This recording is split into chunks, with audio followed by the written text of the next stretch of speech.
you're a New York Times reader, an NPR fan, a Daily Wire subscriber, or an avid consumer of all things Tucker Carlson, for several months now, there's been no avoiding the subject of Nick Fuentes. And let's be clear, the main reason you're hearing about him is because he's popular. A large number of people, especially young men, are interested in what he has to say. What that says about our society and our culture is the subject of ferocious debate. For many people, it's a grave indictment of an insidious immorality. For others, he's a product of a culture which has turned on its own and left many young people feeling listless and bitter. He's either a litmus test for right-wing hypocrisy on free speech or a walking, talking manifestation of where the lines should be drawn. And a frankly preposterous amount of airtime has been spent on debating everything from his ideology to his sexuality and whether anyone should actually talk to him at all. If I were writing a glossary entry on the Streisand effect, I wouldn't put a picture of her next to it. I would put a picture of Nick Fuentes. They have opted to not do so when it comes to Nazis like Nick Fuentes. Fuentes takes this guy apart brick by brick. It's a full takedown. My concern is that people who are a bit more moderate are deeply alarmed by Nick Fuentes. I was very happy to see that, like, Nick Fuentes really passed that test with flying colors. That fragmentation is being caused purposefully by a splinter faction of people led by a young man named Nick Fuentes. That's the war. Can you get the beef prices down? Not crazy things that Nick Fuentes or these other loons say on social media. Well, it looks like all the screaming about Nick Fuentes on the internet is finally dying down a little bit. So now we had on this guy, this Fuentes guy, and never challenged him. You should have Nick Fuentes on your show and you could ask him questions about that.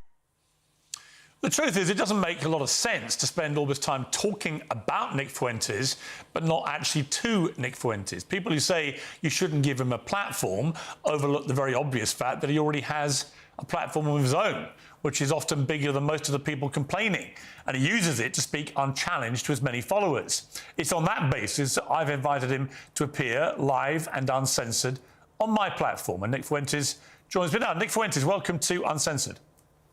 Hi, great to be with you. I don't know you. I don't think we've ever met. You can correct me if that's wrong. I know about you. I know that increasingly people are talking about you in a more mainstream environment than you may be used to. So for those who know nothing about Nick Fuentes, I want this to be an opportunity to get to the real person. I don't know who that person is, but I do want to use this opportunity to get there. I've seen you talk, as we prepared for this, in exchanges with people and on your show, saying you fear it's going to be very hostile, it's going to be an ambush, all those kind of things. I don't intend it to be overtly hostile. I don't intend to ambush you. I intend it to be an examination of what you said on the record, an examination of what you believe or what you say you believe, and an examination of what your rising popularity says about the state of the conservative movement in America. So those are my goals from this interview. What are your goals? Why are you doing it? I thought it'd be interesting. And, you know, you've talked a lot about me on your show over the years, and this is the first time you actually extended the invitation. I think it might be the second, actually. I think we talked about doing it during A24 a few years ago, but you've talked a lot about me with the panel, and now you've extended the invitation to talk to me.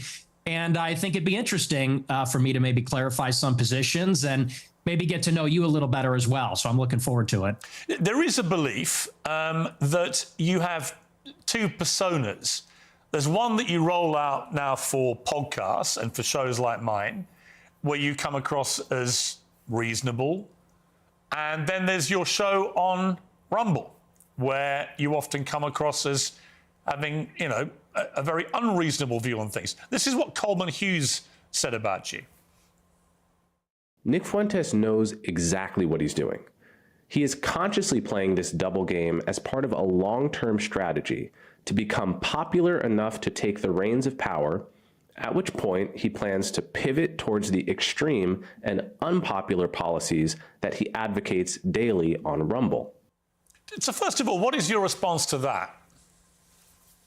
Well, first of all, I would say that Coleman Hughes is a propagandist. He works for the Free Press, which is run by Barry Weiss. So I think that's you have to consider the source. And Barry Weiss is a pro-Israel partisan. Free Press is just bought out by CBS for $150 million by Larry Ellison or his son, David Ellison. And so I think that's coming from a particular point of view. We can't pretend like that's coming from a vacuum or from some fixed position. That's coming from a propaganda outlet that's in favor of Israel. That's first. But second, I would say he is right about the two personas. And I think that everybody understands this on some level. On my show, I make jokes and I use rhetoric and I'm hyperbolic because for a long time, I had an audience that was small on these like dissident platforms. I was on D Live for many years. A lot of people don't even know what that is. And so I had a small following and we had sort of like an in-group sense of humor and memes and things like that. And you talk about it one way on a freewheeling live stream when I'm by myself and I'm ranting and we make jokes and we play devil's advocate. We play with different positions. But then when you sit down in an interview like this one and people ask me a good faith question, what do you actually believe? Well, then I clarify and I say, well, here I'm not joking. Here I'm not being hyperbolic. I'm not being rhetorical. I'll tell you precisely what I believe. As far as this idea that I'm going to get power and then turn into Hitler, that just sounds totally insane to me. I'll be honest. It just sounds insane. Do you have aspirations for political power? Not really. I think that if I wanted to run for office, I wouldn't say a lot of the things that I say. I don't know that a lot of people would vote for me. I tend to offend everybody, even a lot of people that like me. So no, I'm a truth teller. I like to tell the truth. I like to do my live stream. Who is Nick Fuentes? Tell me about your upbringing. I know you grew up in the suburbs of Chicago. Tell me about your early years. Or early how? Like my childhood or a little bit later? Yeah, your childhood, yeah. Well, I grew up in the suburbs of Chicago in LaGrange Park, as you say. My parents are ethnics. You know, my father's half Mexican, half Irish. My mother's Italian. And they both came from a pretty rough upbringing themselves. They both were raised by single mothers, not because of divorce, but because both of their fathers had died. They endured a lot of dysfunction. And I think that's one of the reasons they came together and they related to each other and they wanted to create a normal upbringing for their children. They wanted to have a normal family life. And so they moved out to LaGrange Park away from the city. And they raised me and my sister and really put us first. I think that's a big reason why I tend to have a lot of these family values or Christian values. My mother quit her job and stayed at home to raise us.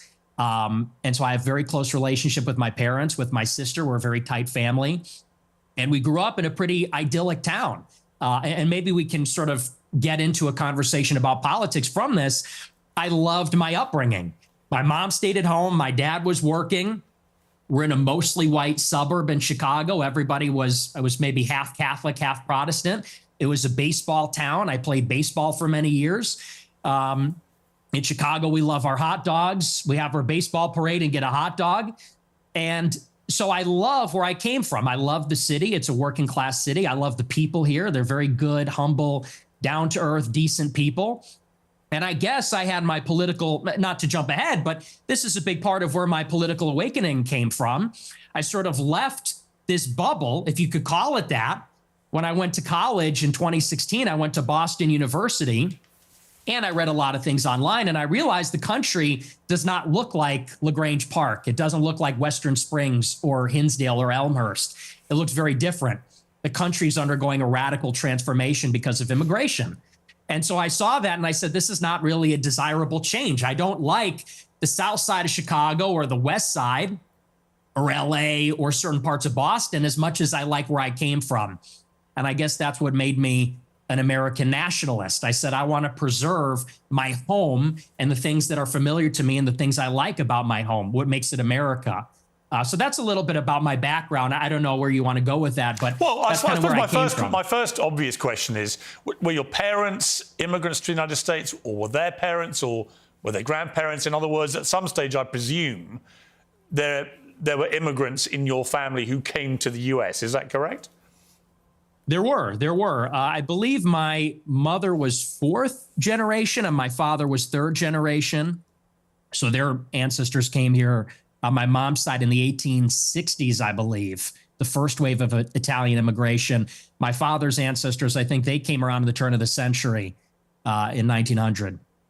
So your view of immigration, and we'll get to the specifics about your views on immigration, are they not affected at all by the fact that if it wasn't for immigration, you wouldn't exist as an American? Well, I would certainly exist, but like you said, maybe not as an American. Certainly that's influenced in some measure. But I think that the kind of immigration that we had for a long time in the country, it's different than the immigration that we have now. And let's just say for openers, it's different immigrants. They're coming from a different place with a different culture, a different religion. It's not the same as it was. So first, you have a qualitative difference. My ancestors, for the most part, I have 3 European grandparents from Ireland and Italy, 1 from Mexico. They came from Europe. They came from a society where there's a common ancestry, there's a common religion, common civilization. The people that have come in since 65, since Hart-Celler, they're coming from China, India, the Northern Triangle, Mexico, Venezuela. And so first, they're just different people. Secondly, it's a quantitative difference. There's way more, and it's an unceasing, always increasing wave. For the first 3 or 4 waves of immigration, you would have a major influx of immigrants and then it would stop. And then you'd have another wave and then it would stop. This one, it just keeps going up for 35 years and it's too many. So that's really where I would draw the distinction between maybe where I originate from.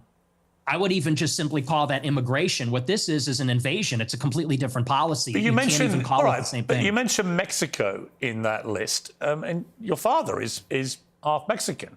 So, yeah, I mean, by your criteria, part of the invasion would include your father, presumably, and his immediate descendants who came from Mexico.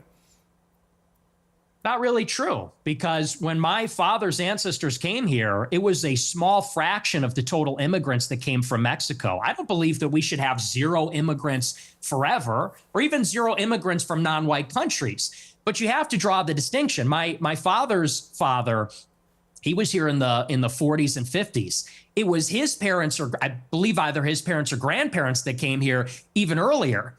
Up until 1965, 90% of the immigrants were coming from Europe. I have no problem with that. If we have 10% of them coming from Mexico or Latin America, maybe that's reasonable, but that's not what it is now.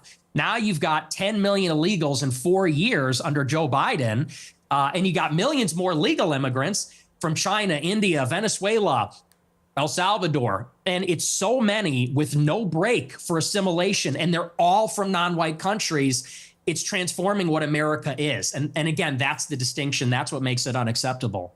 I always believe everybody is a product of their environment. Right? I've interviewed thousands of people. Maybe 3,000, 4,000, 5,000 people from all different walks of life. But the one common theme I would say is everyone's a product of their environment. And I was reading some stuff about you in the last few days. There was an episode of your podcast where you talked about your father, Bill Fuentes, and how he wouldn't take the family, including you, to certain restaurants because he believed they were associated with African Americans. We would be deciding where to go to eat, you said. What are we going to do for dinner tonight? It was a running joke. Me and my sister would say Applebee's, and my dad would say we would never eat at Applebee's. Not in a million years should you be caught dead, Fuentes said about Applebee's. Go to a different restaurant, a local restaurant. No Applebee's, no Red Lobster. That is commonly known as black fare. And you also shared another story about your family and restaurants. It said, before me and my sister were born, my family had a saying about Olive Garden that contains the N-word that we're not allowed to say. So my question, based on that anecdote that you say on your own podcast, is do you think you grew up in a racist environment, that your father was inherently racist, and that thought process moved to you? Well, I would say it's a new low. I've been attacked for being a racist many times, but to attack my father, to attack my parents based on anecdotes, I would say that's sort of a new low. Hang on, it's your anecdote. Yeah, but he's not here to defend himself. You are. And my parents are. You told the story. And I will. And I'll defend them. I'm not trying to ambush you. As I said at the start, Nick, to be clear. No, it's not an ambush. Nick, to be clear, I think everybody I'm not understands. ambushing you. I'm literally reading an anecdote that you revealed on your podcast. It's you that's put it in the public domain. I know. I'm simply asking you whether my assessment of that, which is that your father didn't want to take you to certain restaurants because of what you refer to as, they were commonly known as black fare, whether that attitude to African Americans in that instance permeated to you. It's a reasonable question. Yeah, no, like I said, I think everybody knows what that is, but I'll address it. I'll engage with it, and I'll defend my father from the charge of racism. Sure. No, my parents are not racist, and they've never been racist. I'll tell you about my parents. They used to have a school in Chicago in the South Loop where they instructed people on how to shoot firearms. It was a security school, and most of the clients were black. And I believe actually one of their clients was Larry Hoover's son at one point, sort of a funny story. And so most of their clients would come in from the south side of Chicago. My grandmother, she grew up in the projects in the city. And so my family, being in Chicago, being ethnics, being Italian, Irish, Mexican, and the West Side on Taylor Street, all over the city. My family for many generations have lived near and around black people. And look, my views about black people and their views about black people are shaped with experiences with black people. And what they will tell you, what my parents would say if they were here, is that for many, many years, the older generations of black people were very respectful, very humble, very decent. In fact, my grandma used to have an anecdote. She grew up in a lot of dysfunction. Her mother was mentally ill, and they would be having dinner in the projects, and there'd be so much chaos and dysfunction and disagreement and fighting. And she would look across the way out the window at a black family in the other apartment, and they'd be holding hands around the table saying grace. And this is sort of the culture that used to prevail. But now what you have in the city is that there's no accountability for the black people. And now Chicago has become a complete dump because these teenagers go out and they take over the city.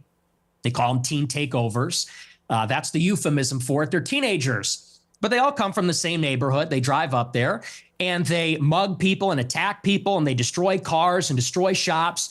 We had the Festival of Lights a couple of weeks ago. It's supposed to be a family event, and they light up the trees, and they, there's a big parade. I was in the parade one year, and you had a bunch of black people there shooting each other. 7 people shot, a 14-year-old killed in the Magnificent Mile.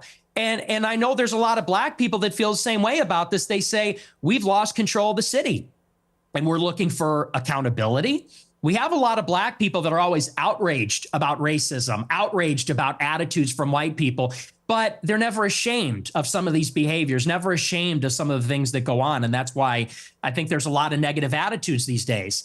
And so, again, I think those attitudes, you say I'm a product of my environment. I am. And so are my parents and my grandparents. Unlike you, because you're not even American, in Chicago, we have to live in a big, diverse city where there's a lot of different kinds of people. And I think anybody in Chicago will tell you the same. I live in London. It's one of the biggest and most diverse cities in the world. But it's not the same. Well, actually, it's a big, diverse city. The only difference is we don't have the gun violence because we don't have guns. That's a whole different story. I don't want to get into that with you. I have got into that before in America. You got a knife problem. You got sword problems. We have problems with Aladdin. We have problems with violent crime. I make no pretense of it. So the idea that somehow I'm cosseted in London because I'm not in Chicago. I didn't say that. Well, you kind of implied it. But I guess my point about the environment, I'm not saying you are a product of your environment. I'm saying most people are in some capacity. Mm-hmm. When I read that anecdote, which just to remind you, it's not something I have put out there. You told this story, right? And you said that you said this. We're looping. You said this already. No, but you haven't really directly, I think, responded to it, which is whether your father would not take you to certain restaurant chains because he associated them with black Americans. Is that true? No, well... See here, if you're in America, you would say that Olive Garden is not real Italian food. Applebee's, TGI Fridays, this stuff is a load of crap. My dad was just a food snob, but no, it's got nothing to do with that. My best friend in first grade was a black guy. We're not a racist family. So okay, so when you told the story, I'm just curious. So when you told that anecdote, which clearly on the face of it is racist, right? You're basically saying your father made racist decisions about where you would go as a family to eat. Are you saying, well, I'm just going to ask you a question. Are you saying that when you told that story, you didn't mean to infer that he was racist? And do you understand why when somebody like me reads that anecdote for the first time, as I did this week, I reach a different conclusion. Well, I understand what you're doing, which is a sort of making of a murderer. How did he become racist? Well, his father didn't eat an Olive Garden because he said that's not real Italian food. Hang on, can I? What's with the interruptions? Can I explain? I'm literally reminding you of something you said on your show, which led me to conclude a certain thing. If I'm wrong, tell me. Yeah, it was said in jest as a humorous anecdote, and now you're trying to spin it into a narrative, which is his parents are racist. He comes from a long line of racists. And I think everybody knows my parents are boomers. And these people come, well, you're a boomer, I guess, too, in a way, 60. right? You were born in what, 19? Yeah, so you're a boomer also. Or maybe you're a Gen Xer. I suppose it's sort of on the cusp. But it's a humorous anecdote. These are kind of the attitudes of baby boomers in society, but you're trying to spin it into a narrative, which is you're a product of your environment. Your dad's racist because of this joke. Now you're a racist. And I don't think that's a fair characterization. Okay. People can make their own minds up. They can go back and listen to you say it. I mean, the beauty of what I'm going to talk to you about in this interview is that almost all of it is just going to be reminding you what you have said and asking you what you meant. Your position about that story is that it was a joke, okay? I want to come to something else you said. This is where you talk about Jews, women, and blacks. Let's just take a listen. They're always coming up with, no, it's not the Jews. No, it's not women. No, it's not blacks. It's actually really complicated. No, it fucking isn't at all. Jews are running society. Women need to shut the fuck up. Blacks need to be imprisoned for the most part. And we would live in paradise. It's that simple. Okay. Would you like to clarify what you meant there? That's all true. That's 100% true. Everything I said in that clip is true. Including that blacks need to be imprisoned for the most part. Yeah. Yes. But all of them? No, for the most part. What does the most part mean? What percentage of American blacks would you like to see in prison? Whatever the percentages of the murderers. I think it's 1 in 20 black men will commit a murder in their lifetime. So maybe let's say that, 5%. Oh, so you're talking about black people who murder people? Yeah. Oh, absolutely. Yeah. But you didn't say that. That's you just said problem. Blacks need to be imprisoned for the most part. You didn't clarify that you were talking about black murderers. Right. No, you're right. That's a good addition to that. That's a great point. Do you think it's funny or? I do. I think it's hilarious. I think it's totally true. Do you think a black American would find it funny? You think that blacks should be imprisoned for the most part? Blacks are my biggest fans. I get high fives all the time. They say, Nick Fuentes, I love your show. They agree with me. And you want to know why? Here's the difference. Black people are the most victimized by other black people. You think black people want to live in the hood and the ghetto and get shot all the time? That's what happens in the south side of Chicago. You should come here. I'll take you there. We could go to Garfield Park. My son went to Chicago University for a year, actually, several years ago. Yeah, that's a bubble. That's a bubble. You think you're in Chicago and Hyde Park? You don't know Chicago. Go a little bit west, see what it's like over there. And I'll tell you, black people agree with me because they're tired of it too. And maybe not most of them, but a lot of them agree with what I say about that because they know how it is. That's why the first thing they do when they make a little bit of money is they go and leave to another neighborhood. Okay, so what was just remind me again, the percentage of black men who commit murder in America. What was the percentage you gave me? It's 1 in 20. 1 in 20. It's 1 in 100. No, it's 1 in 20. No. Less than 1 in 100 black US men commit murder.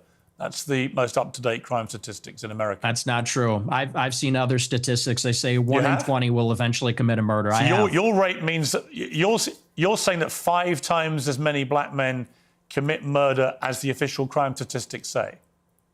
Yeah, there's a report, I believe, on X by Data Hazard. I'll have to go and double check that for you. But yes, there's some pretty shocking evidence that says that it's far more alarming than you would think. Okay, but you would accept that the official crime statistics are 1 in 100, or you wouldn't accept that statistic? I don't know. I don't have it in front of me, but I've seen other evidence. Like I said, Data Hazard on X, I believe, produced a report about a year ago. It said 1 in 20. But, I mean, whether it's 1 in 20 or 1 in 100, that's a lot of people, Piers. I mean, sure, this is a lot of white problem. people commit murder too. Well, they do, don't they? Okay, but it's about proportionality. I mean, white people are 65% of the population. Blacks are 13%. Mm-hmm. And I think anybody would tell you that more black people proportionally commit violent crime than white people. And people vote with their feet. People would rather pay a much higher property tax. Most mass shootings. What's with the interruptions? I'm sorry. Thank you. I appreciate that. You know, you look at in Chicago, in New York, these neighborhoods are so stratified. People would rather pay a high tax rate. They'd rather pay a much higher property value to live in a less diverse, less black neighborhood because they don't want to live around the violence. And I think that when you look at even on the public transit, the subway, the Blue Line, you know, people don't want to go there because they know who occupies and menaces the public transit. It is these people like Daniel Penny had to deal with. It's people like Irina Zarutska had to deal with. And that's just the uncomfortable reality. You've also said you don't want to live near black people. Let's take a listen to this clip. I'm a new generation of white person. I'm not living around blacks. Sorry. You know, I want white kids, and I don't want my white kids bringing home black people to marry. It's racial for me. And call me racist. Oh, very Christian of you. I don't give a fuck. I mean, it couldn't be clearer, really, unless you want to say that's another of your jokes. But you're basically saying, yeah, I'm a racist, aren't you? Yeah, I'm fine with that. You're fine with saying you're a racist? Totally. I think everybody's racist. I think everybody, if we're being honest, is racist. I think everybody, the only people that aren't racist or pretend not to be are white people to their detriment. Everybody else is racist. But earlier in the interview, you got aggrieved at the idea that your father was a racist. You wanted to make emphatically sure. My father's... He's not. Because my father doesn't share my same views on that. So he's the exception to the everyone's a racist. Well, everybody's a little bit racist. You're right. So maybe everybody... The difference is you're attacking my father. You know, he could get fired from his job. I'm not attacking your father. You are. No, I'm not. I don't know your father. And to be clear, I have no knowledge about him at all. Well, then let's leave him out of it. Let's leave him out of it if you don't know him. Hang on, Nick. You put that story into the public domain on your show. I'm simply reminding you of what you told everybody, millions of people, about your father. If you now want to retract it, fine. If you want to say it was a joke, which is what your position was earlier, fine. But I'm allowed to put to you things you've said publicly. That's not unfair. That's not me targeting your father. You put that story about him out there. You know what you're doing. You know what you're doing. I'm asking you about a pretty shocking anecdote, which to me looked like you were saying your father made decisions about where you as a family would eat based on skin colour of people who worked at these places. If you say, or use them, if you say that is not what you meant, that's fine. You can respond any way you like. But the idea I can't ask you about it without you saying I'm attacking your father is ridiculous. Well, you are, and you know what you're doing. And there's a political culture in America where if you have the wrong views, you get fired from your job. And my father has a job. And if you go on here and say you charge him with racism or something, and I'm put in a position where I don't look like I'm sticking to my guns if I don't say my father's a racist, you're putting him in jeopardy. And he's not here to defend himself or explain his views. And it's very low. And I think you know exactly what you're doing, and people can see what you're doing. I'll defend my views. And I think that, you know, so let's leave him out of it.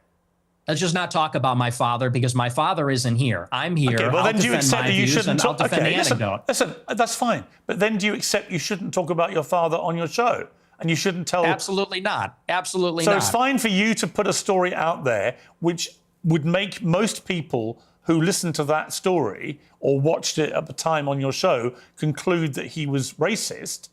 It's fine for you to do that. But if I then ask you about it, I'm the one who's being unfair and I've crossed a line. Is that what you're saying? Yes. Okay. Yes, you're being malicious. Okay, that's fine. That's fine. Listen, people are watching this live. They can draw their own conclusions about whether what I just did. And they will. Yeah, and I'm sure afterwards, by the way, you'll say, he ambushed me with your own words. With your own words. That's a little presumptuous. I'm not going to say it's an ambush, but I think that's a low blow. And I think you know what you're doing, and that's fine. You're a tabloid journalist. I expected that. I don't think it's an ambush because I knew it would be like this. And people will see what you're doing, and I think they'll say it's low. But as far as you want to talk about racism, I do. Let's talk about racism. Okay, let's leave my dad out of it. Look, you've admitted you're a racist, correct? Yes, 100%. Okay. Own it. Okay, that's fine. You're perfectly entitled in a free democratic society to stare down the barrel of his camera and tell me you're a racist. People can judge you accordingly. Many people who have assumed that you're a racist will now have heard it from your own lips. That's fine. There you go. That's the point. The point of this interview is to go over the things you've said, which have led people to reach conclusions about you, and to ascertain whether those conclusions are fair and reasonable or not. That's it. So I want to play you another clip. This is what you talk about why white people are justified in being racist. Let's take a listen to this. First, white people are every single bit justified in being racist. Every single bit justified, to the extent that that means going out of your way to avoid black people when you see them. You stand by that? Absolutely. Absolutely. Absolutely. So white people should go out of their way to avoid black people when they see them? Absolutely. They would be wise. Why? Because it's a lose-lose proposition. If you're Irina Zarutska and you don't walk the other way, you get stabbed to death and you die. If you're somebody else and you walk on the subway and you stand near a black person or something, maybe it's fine. It's a lose-lose proposition. So no, I think that white people have been beaten into submission, that we're afraid to tell the truth about it. And the truth is that when you go into these major cities like New York or Chicago, I believe she was in North Carolina, there is a menace, which is young, black, adolescent men. They're extremely violent. And we have been told that we have to pretend like they are every other person. We have to be colorblind to that. And we're supposed to go and be in the midst of all this danger. And I think that at this point, it's gotten out of control. You look at the BLM movement, they said that the reason that black people, are violent, or the reason there's crime, is because of police brutality, or redlining, or all these other things. They said we need to get rid of the police. We need to defund them. And a lot of cities did. A lot of cities like Chicago, for example, the police changed the rules of engagement. They don't chase them. It's not a felony if you steal a certain amount of merchandise. They won't chase them on foot. And now the city's totally up for grabs. And now, whether you're in the Gold Coast or whether you're on the Mag Mile or you're in the worst neighborhoods in the city, you might get shot, you might get mugged, someone might run up on you. And I tell my followers, it is better to be perceived as racist or racist and walk the other way and maybe keep your life than to say, I'm a good anti-racist. I don't mind that this person's making me uncomfortable. Maybe he's looking a little froggy. I'm going to sit down because I'm a good person and get stabbed, mugged, whatever. And by the way, this is a strategy. They call it the friendly stranger. There's a crew of them. They do this in Chicago. They stand outside bars, black people. They approach strangers. It's a robbery crew. And they pretend to be a friendly stranger, and then they mug them. And stupid white people say, oh, hi, yeah, nice to meet you. You know, they grin, they laugh, they put up with the nonsense, and then they get mugged, or worse. Sometimes they get executed. And so as a white person, how do you feel about mass shootings at school? I think they're bad. Who do you think commits the vast majority of the mass shootings? I'm sure it's white people. Right. So how do you feel about that? I think that white people do more antisocial violence. I think black people participate in more gang violence. I think that's the difference. What's the difference to the victims? There's no difference to the victim, but it's a different kind of crime, and it's a different proportion also. Do you know what percentage of white people are school shooters? I know that the vast majority of mass shootings in schools in America this century were perpetrated by young white men. And I'm what proportion? I'm curious. What proportion? I'm curious whether your advice would be to people who have kids in these schools. Wait, is my mic working? What proportion? Should they avoid white people at school? Should people with the kids at school avoid young white men at school? No. Okay. Do you know what per capita means? Do you know proportionality? There are more black people proportionally that engage in violent crime or are involved in gangs, especially in these major cities, than there are white people that are school shooters compared to the entire white population. And everybody understands that. Two-thirds of mass shootings at school perpetrated by white people. But what proportion of white men commit school shootings? That's the question. I've just told you. It's 60-65% of school shootings by white people. You're telling me what proportion of school shootings are committed by white people. I'm saying what proportion of white people have committed school shootings. Are you playing dumb or are you just not that smart? What difference does that make to the children lying dead on the ground? See, now you want to jump on the victims. The difference is you're asking, would you fear white people or black people? And that's the difference. The difference is in terms what I'm saying of to you is by your logic, if we now have agreed that the vast majority of mass shootings in schools are committed by white people and predominantly young white men, then presumably your advice would be to avoid young white men because they perpetrate these massacres. But it won't be because they're white, right? So are you playing dumb or are you actually dumb? Maybe it's I'm about dumb. proportionality. Maybe I'm dumb. You are because you're, well, I don't think you are dumb. I think you're smart actually, but you're deliberately avoiding per capita. And everybody knows that's the difference. What proportion of white men are school shooters? It's probably 0.00001%. What proportion of black men have committed violent crimes? It's probably like 5%. I don't know what it is off the top of my head, but it's very high. And I would add to that, even as it concerns schools, why do you think parents pay a super high property tax to live in a school district where there's white people? Because they know that if they go to the black school, it's going to be the Bloods and the Crips. It's going to be gangs. It's going to be, you talk about school shootings. Nobody talks about all the school shootings that are committed by gangbangers in and around the school and all the other violence that's associated with that. I mean, these schools in the south side of Chicago, it's just not livable. I have an answer for you, Nick. So the proportion of the population who carry out mass shootings is actually the same for black and white. For white people, the proportion of the proportion again, of the population. are you hearing it? No. So I think the trouble with your statistics is a lot of them don't bear much scrutiny. We have a bunch of fact checkers checking all this in real time because you do have a tendency to just come out with a lot of old baloney. And when you say, well, it's true. And when you're confronted with reality, you don't like it. What's the figure? What proportion of white people have committed school shootings? With white people as the denominator and white people that have committed school shootings as the numerator, what's that percentage? For both black and whites, the proportion of the population who carry out mass shootings generally is about the same. No. Tell me the number, and then the only focus of your attention is the black shootings, the black crime. You don't want to live around black people. You want to avoid black people. You don't want interracial marriages or relationships that may produce black people. And yet, when I point out to you that there are many parts of crime in America where actually there's a majority of white people that perpetrate them, you don't care. You don't have any interest in that. It doesn't exercise your mind.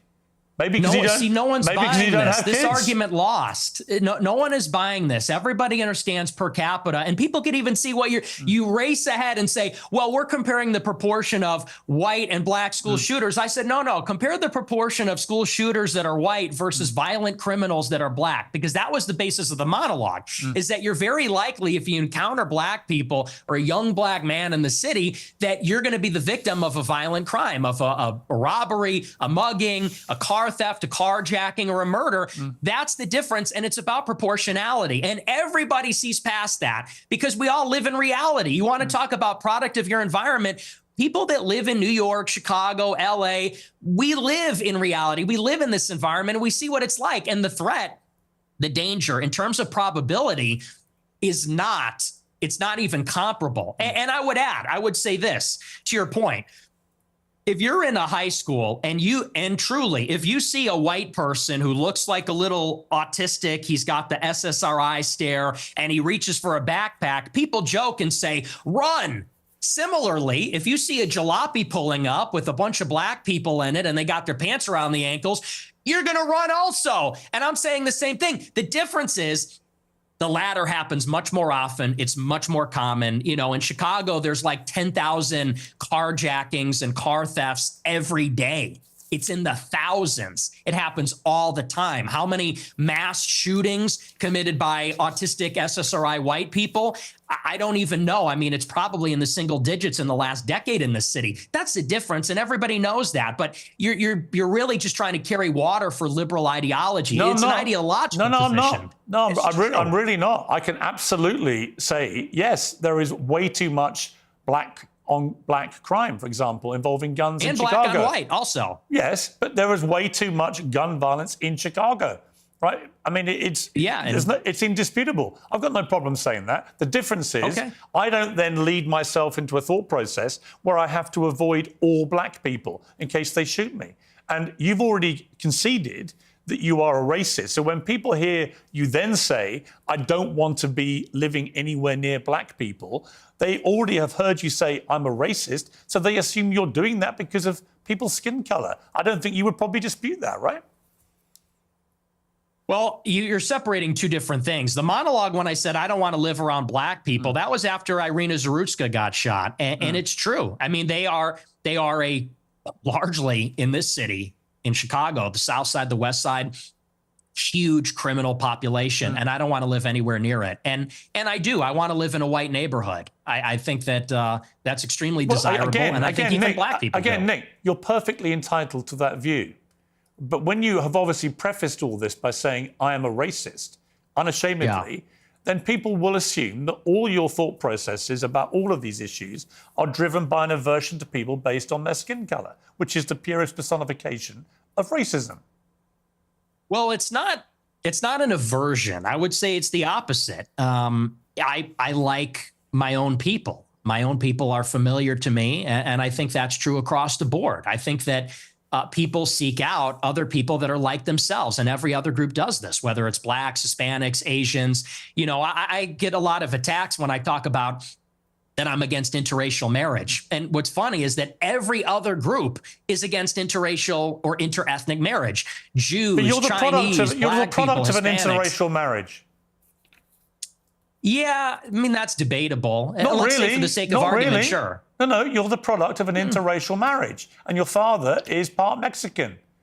You're literally, for the sake of argument, the very person you've just told me you want to avoid. What race is Hispanic? Is that a race? Well, what do you think it is?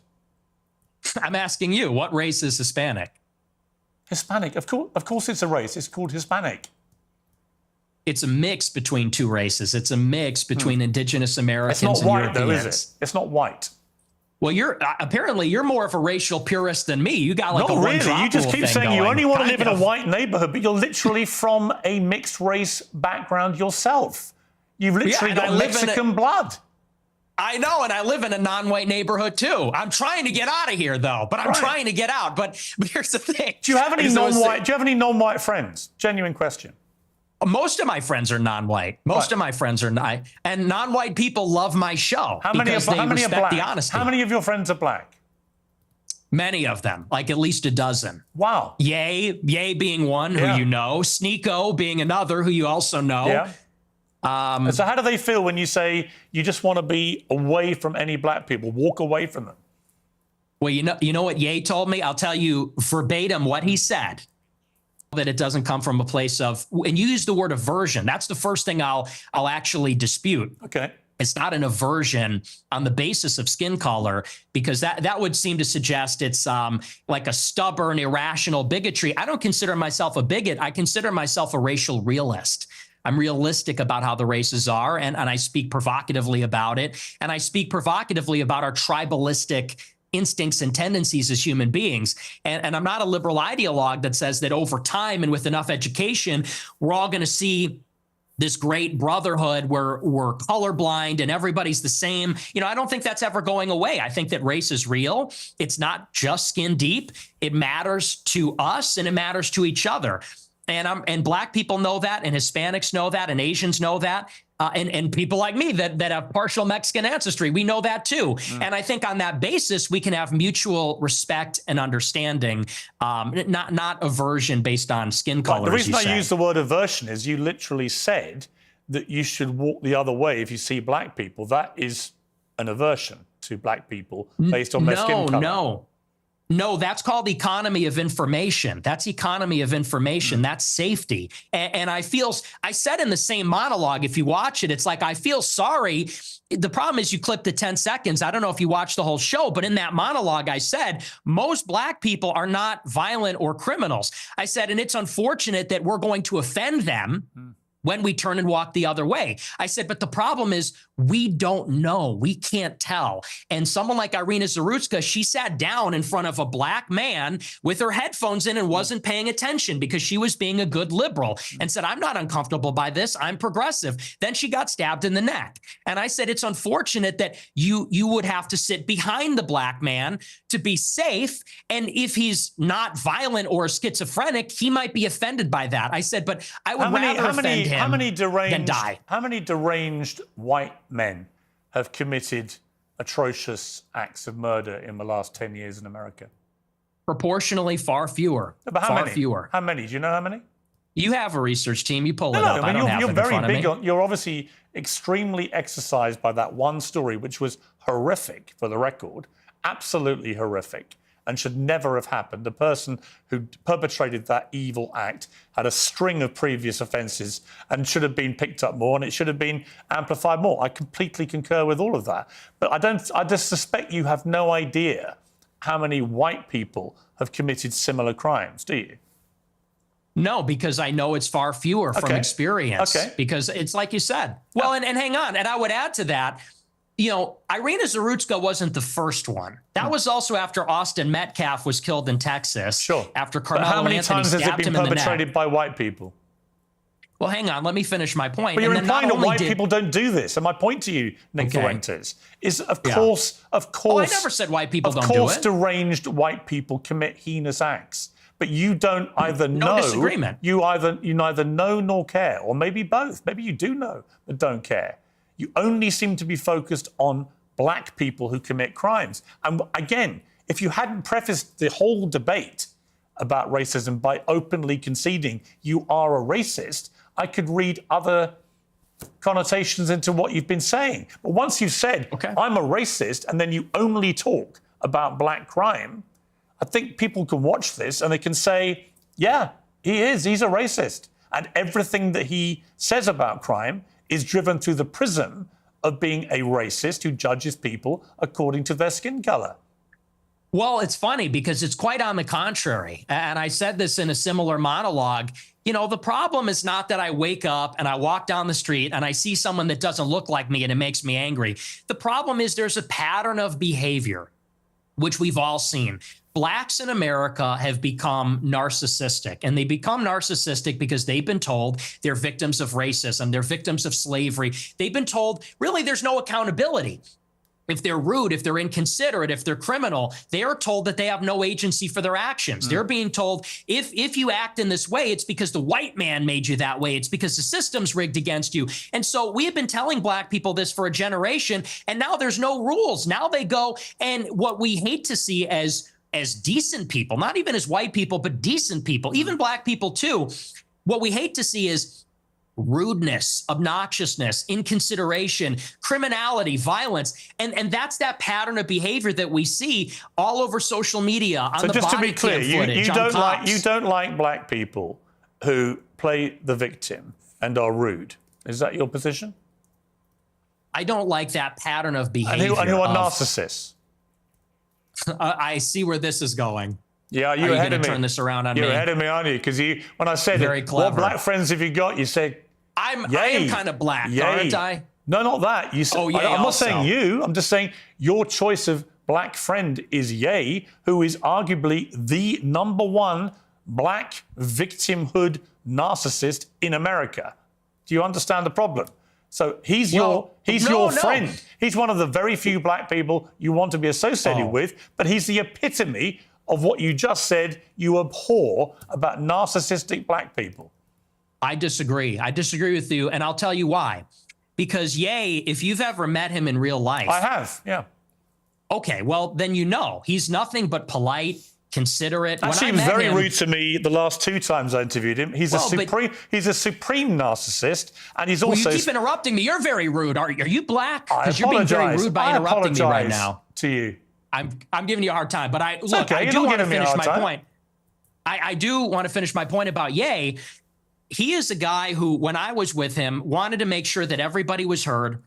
Everybody felt included. He's actually a very soft-spoken guy, very polite, and by the way, not violent. When you look at all the rappers that are in the music game, many of them, especially from Chicago, drill rap, they're talking about killing people, shooting people, they gangbang. He notably, if you know about him, he got his start because he was a nerd. He wore a backpack and a polo, and he wasn't a gangbanger. He rapped about his feelings and girls and his dreams and his ambitions. So no, and by the way, he would tell me all the time, he doesn't even feel black. They make him feel not black because he doesn't do those things, because he's soft-spoken, because he's artistic, because he's a bit of a nerd or likes fashion. So I would disagree. He's actually not like that at all. Okay. We're talking he's also a Hitler-loving anti-Semite. And we're going to take a little commercial break here, and we're going to come back and talk about anti-Semitism and your views about Jewish people, and indeed what Yair said about the same subject matter.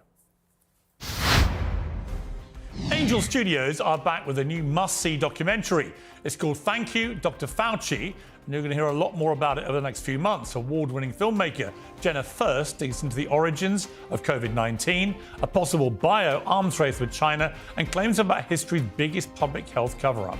It's not a right-wing film or a left-wing film. It's a film about transparency, which is something we should all care about.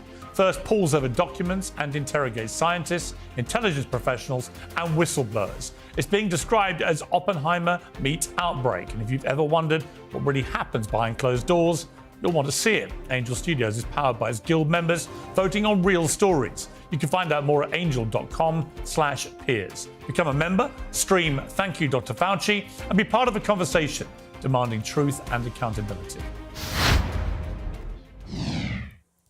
Okay, back with Nick Fuentes. Let's just turn to anti-Semitism.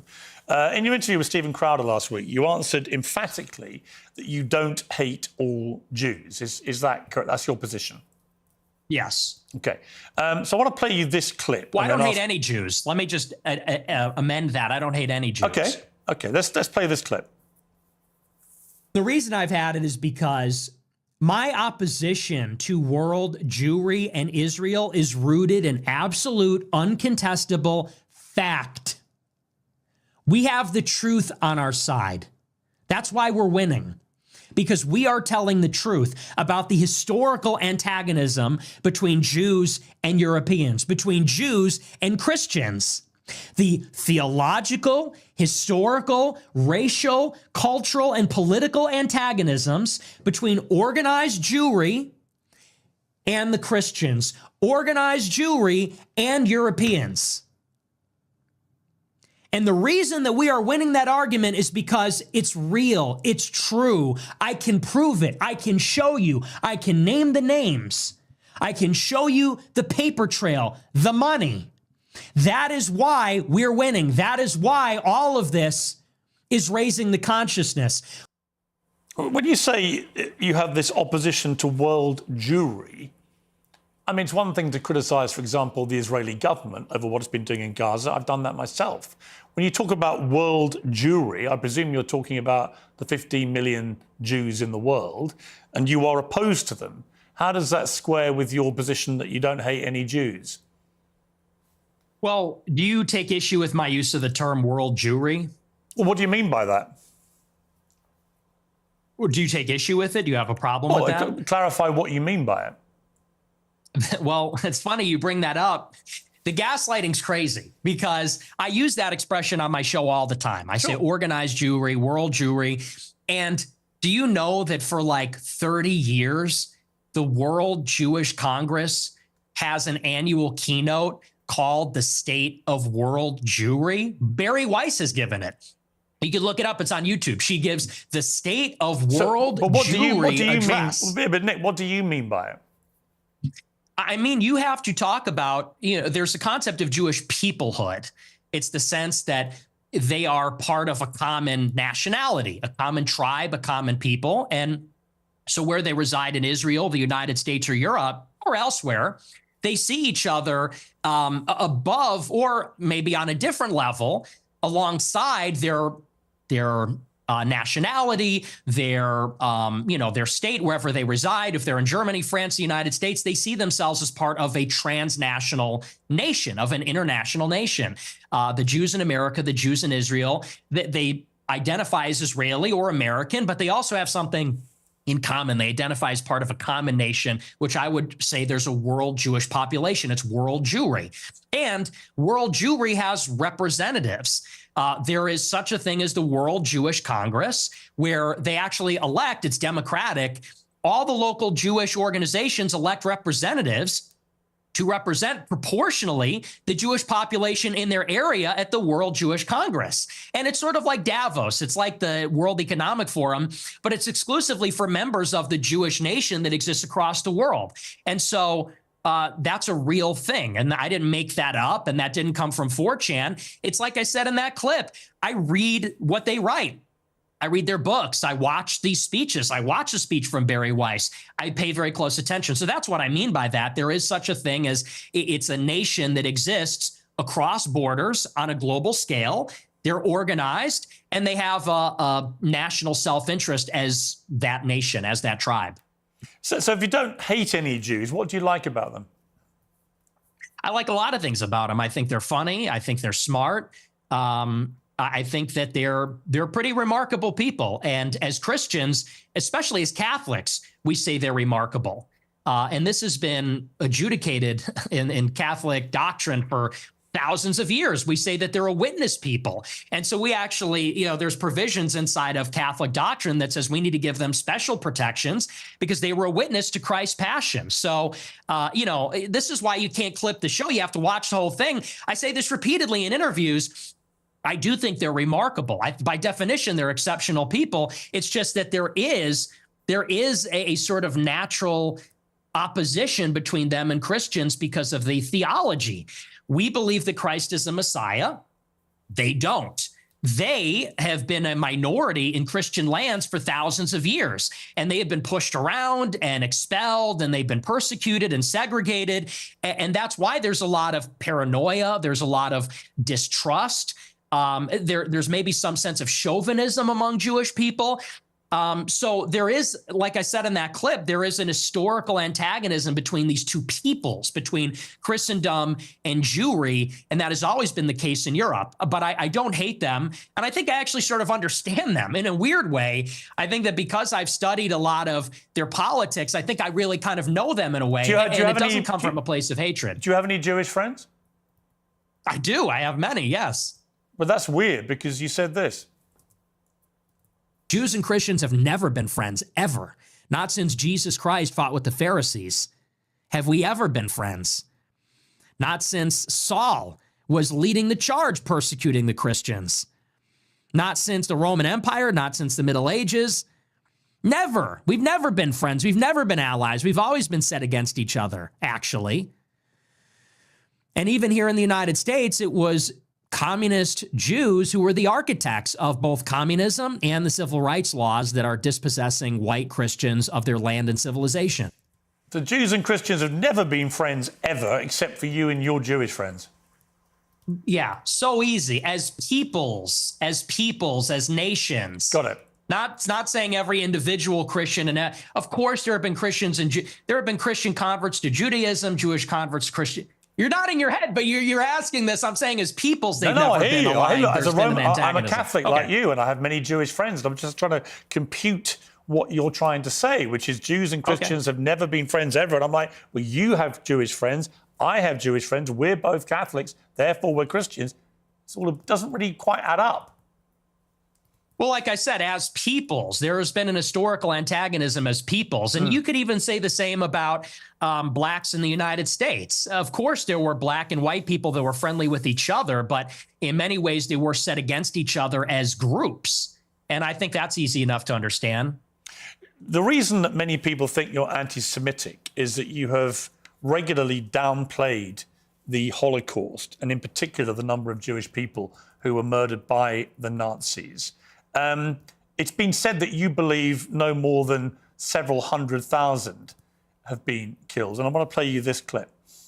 People talk about, well, you know, what about the gas chambers? Well, to the extent that that's real, I find that hard to believe, but to the extent that's real, there have been atrocities committed and genocides committed in all times and all places. Let's acknowledge why Hitler casts the long shadow, because that confers a political benefit upon Jews. That's why.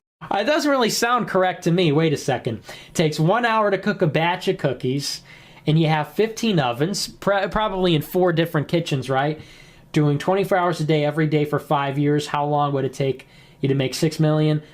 I don't know. It certainly wouldn't be 5 years, right? The math doesn't seem to add up there.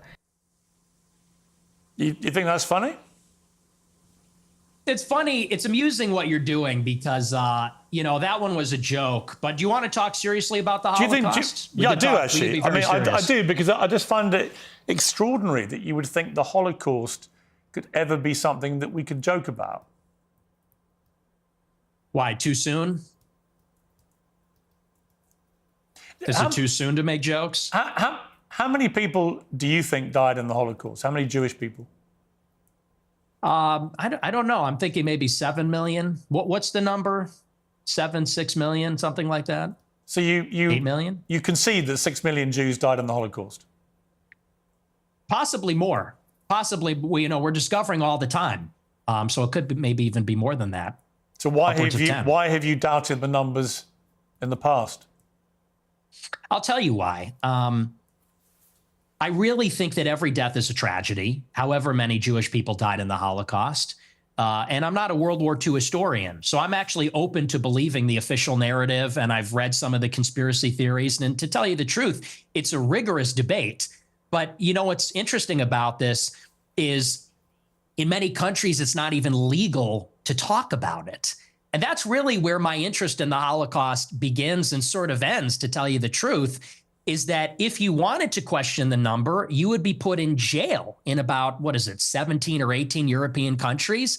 And I think that's really the more interesting conversation, which is that this is almost like a religious dogma in the West. No other genocide, no other atrocity is treated like this. Could you imagine if in the United States they said the number of Palestinians killed in Gaza is 100,000, and if you don't say that, you're going to jail, you're banned on X, you can't have a job?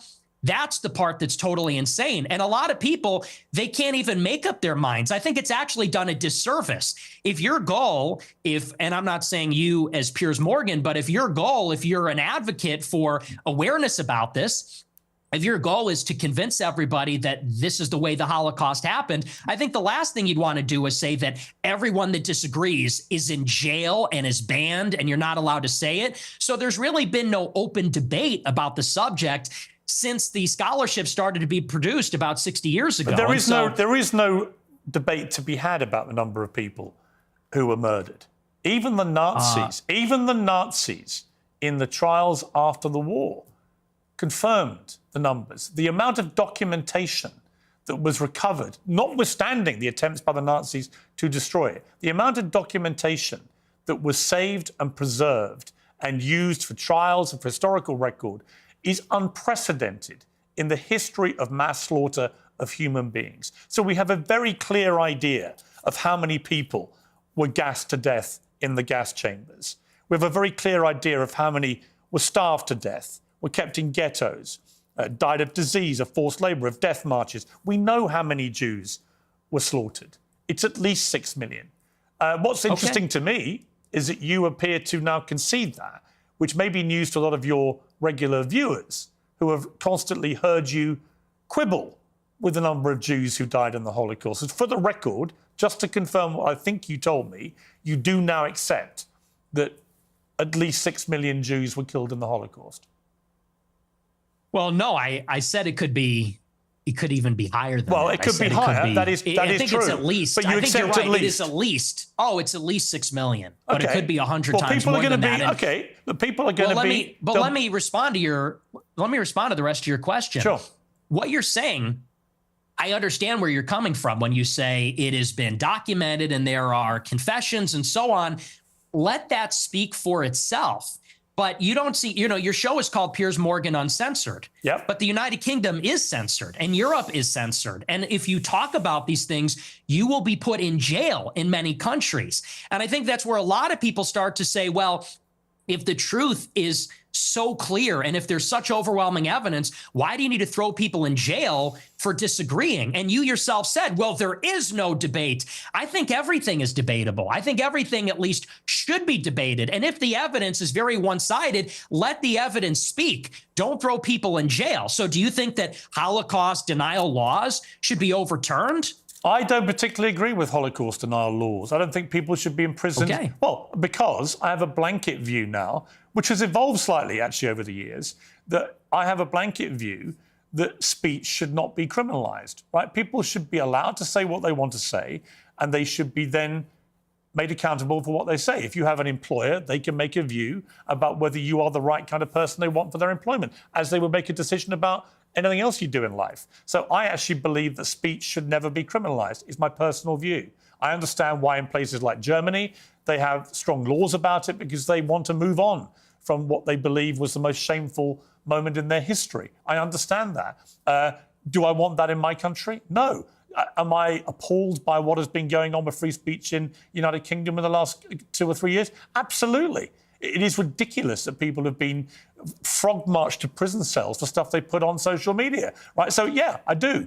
I think what is more interesting to me about our exchange is I was not expecting you to go the opposite way. I was not expecting you to be so emphatic that at least 6 million Jews died in the Holocaust. And there'll be people watching this who I think will be very surprised by that, because you have built a reputation for being, if not a Holocaust denier, then somebody constantly questioning in a downward way the number of Jews who were murdered.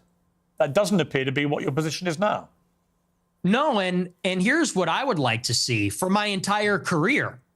When I started my show, it started with a good faith inquiry where I was questioning a lot of these narratives. And I said, what is the answer on the other side? But what I found is that the answer was criminalized. So when you would talk about anything regarding Jews, Israel, the Holocaust, you could be in favor of the official narrative on those things. If you went against, you were banned, censored, and in some countries jailed. And so I actually haven't made up my mind on that because that's not really a matter of interest to me. And there's a lot of analysis and scholarship on both sides of the issue. And I've read both sides of the issue. And honestly, unfortunately, it's hard to judge because there has never been, there's never been a debate on it. And there's never been a debate because of the stigma, because of the censorship. And I think that leads a lot of people to say, well, what do they have to hide? Because you can say on your show, well, I'm personally against Holocaust denial laws, yet they still persist and the social consequences still persist. And I think that that is the anomaly. And people have to wonder, okay, why is it that way? And what I said in that clip is the reason the Holocaust casts a long shadow is because it confers a political benefit upon organized Jewry. That is what they always fall back on. They cannot be criticized. They cannot be named. They cannot be talked about, lest there be another Holocaust. And no other tragedy is treated that way. And no other ethnic group has a get out of jail free card. Just play that. Anti-Semitism and Holocaust.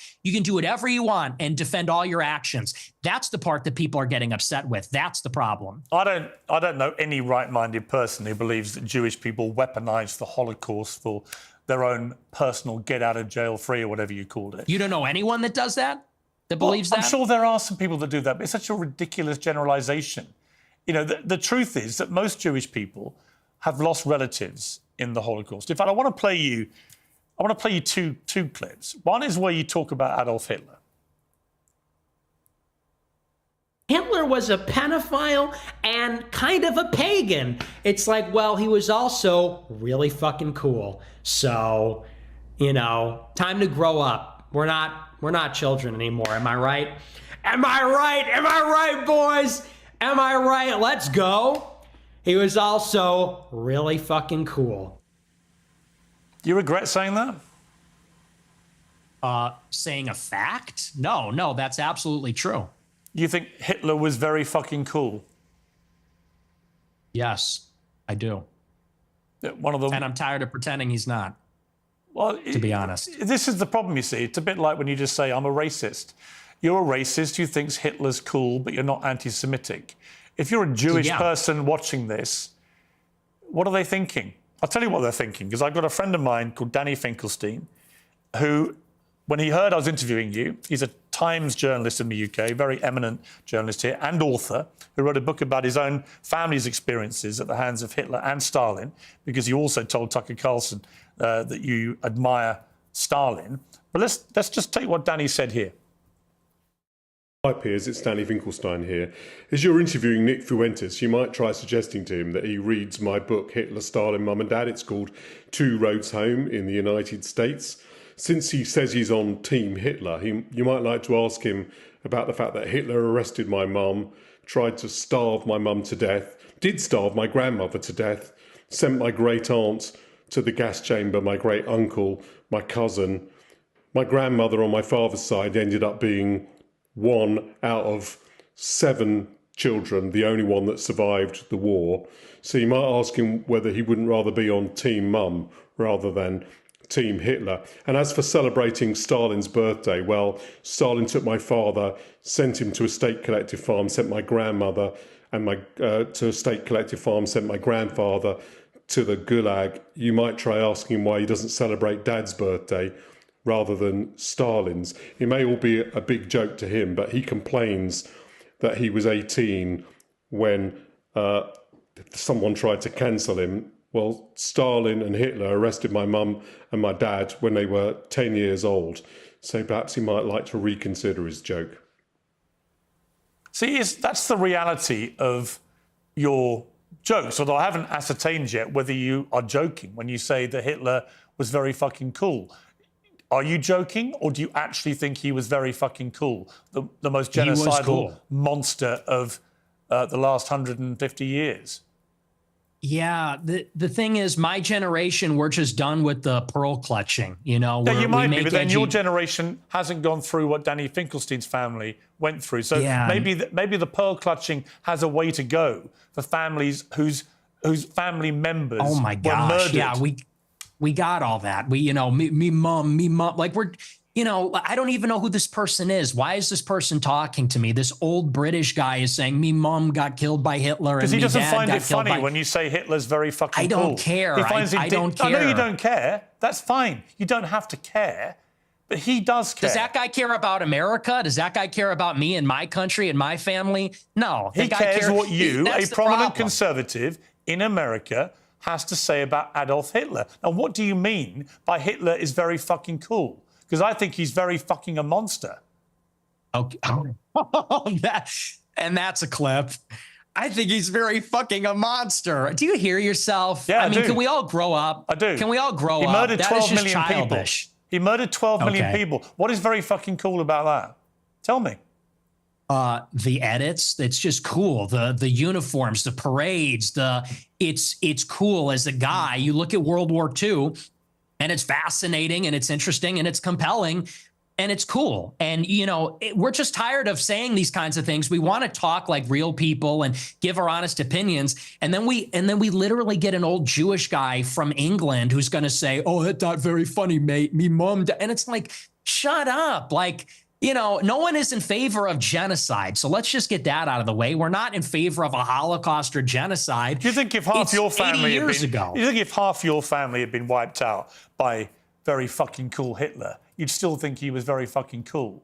Or would you think that actually he was a despicable monster who murdered 12 million people, who targeted people because they were disabled or Jewish or Romani Gypsy or whatever it may be, and that he systematically destroyed people, incinerated them in gas chambers? Do you think that you would find it very fucking cool if your family had been through that? Or do you think you would find it very fucking disgusting?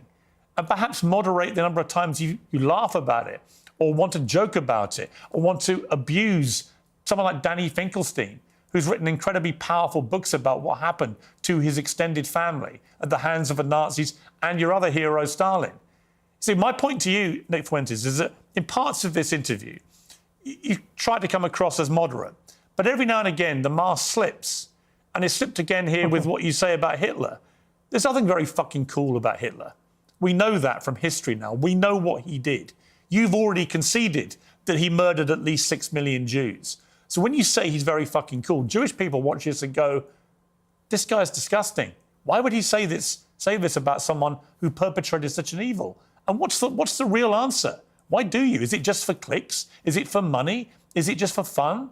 For shits and giggles? What is it? What motivates you to say something like Hitler was very fucking cool?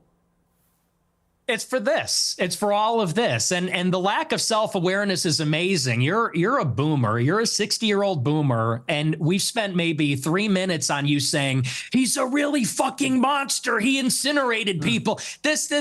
And I'm sitting here saying it's not that serious. It's not that deep. And not that what serious. I'm getting at. Not that serious. Do you want to say more about he's a monster? You're not a kid yourself anymore. You're not a teenager. I know. Right? You're nearly 30, to be clear. Yeah, okay? You're a fully formed adult who has a brain, right? And at some stage, that brain is taking you off these rabbit warrens. Is this an interview or is this a lecture? Can I respond to what you're saying? I want you to explain why you think it's fine to say how fucking cool Hitler is and to dismiss the very powerful 90 seconds from a British journalist who lost a lot of family members to the Nazis in such a callous, dismissive manner. I don't think it's powerful. I think we've been hearing that our entire lives. Okay, the Schindler's List. Let's just be honest. The propaganda is over the top. We have been in America. What about the Schindler's everywhere. List? Tell me about the Schindler's List. Well, tell me about the Schindler's List. I'll tell you about it. We have been browbeaten as a people, as Americans, as Westerners, for our entire lives. And do you know what this has done? It has taken away any sense of pride, any sense of love for our own civilization. We have been made the villain in our own story. We have been made because, well, let's just be clear. It doesn't begin and end with Hitler is a monster. This has been the political narrative, which is why we have thrown open the borders. This is a political narrative, which is why we can't be a conservative society as a whole anymore, why we can't be proud of Europeans, why we can't be proud of being Christian, because they've told us if you're too white and too proud and too Christian, it's going to lead to a Holocaust. And so my generation, our entire lives, honestly, Nick Fuentes, and that's why people like me. That's why I'm popular, because this is bullshit. Honestly, yeah, it's a crock. We don't want to hear any more about me mom and me dad. That's a crock of shit. No, listen. What you just said is a crock of shit. And you it's know true. it. It's called the open society.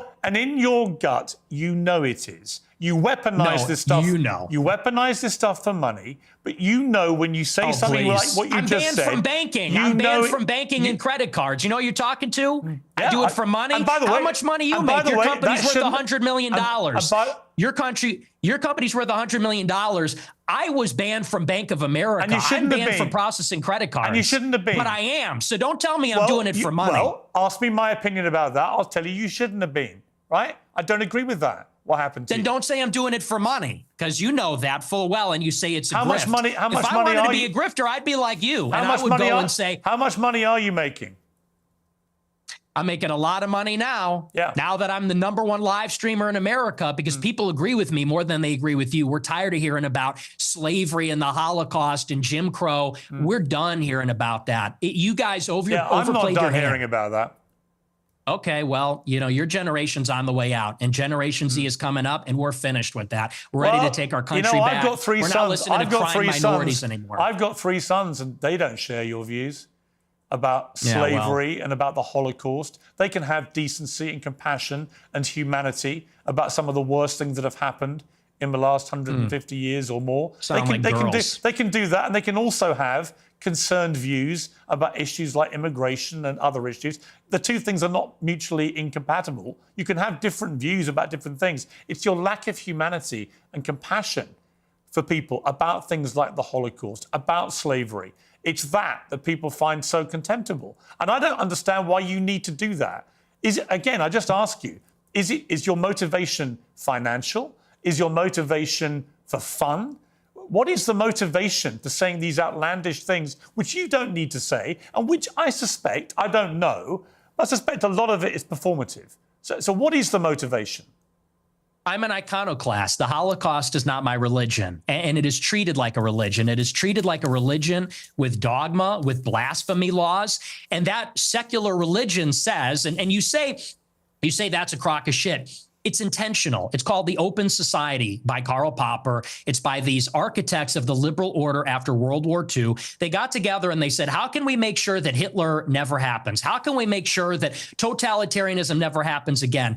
And they came up with the consensus, which is that we need to take down nations, religions, fathers, the authoritarian personality. We need to be empathetic and altruistic. We need to be diverse and pluralistic. And that experiment isn't working. And I'll tell you the truth right now, and you can laugh at this, you can scoff at this, our people are being genocided in our country.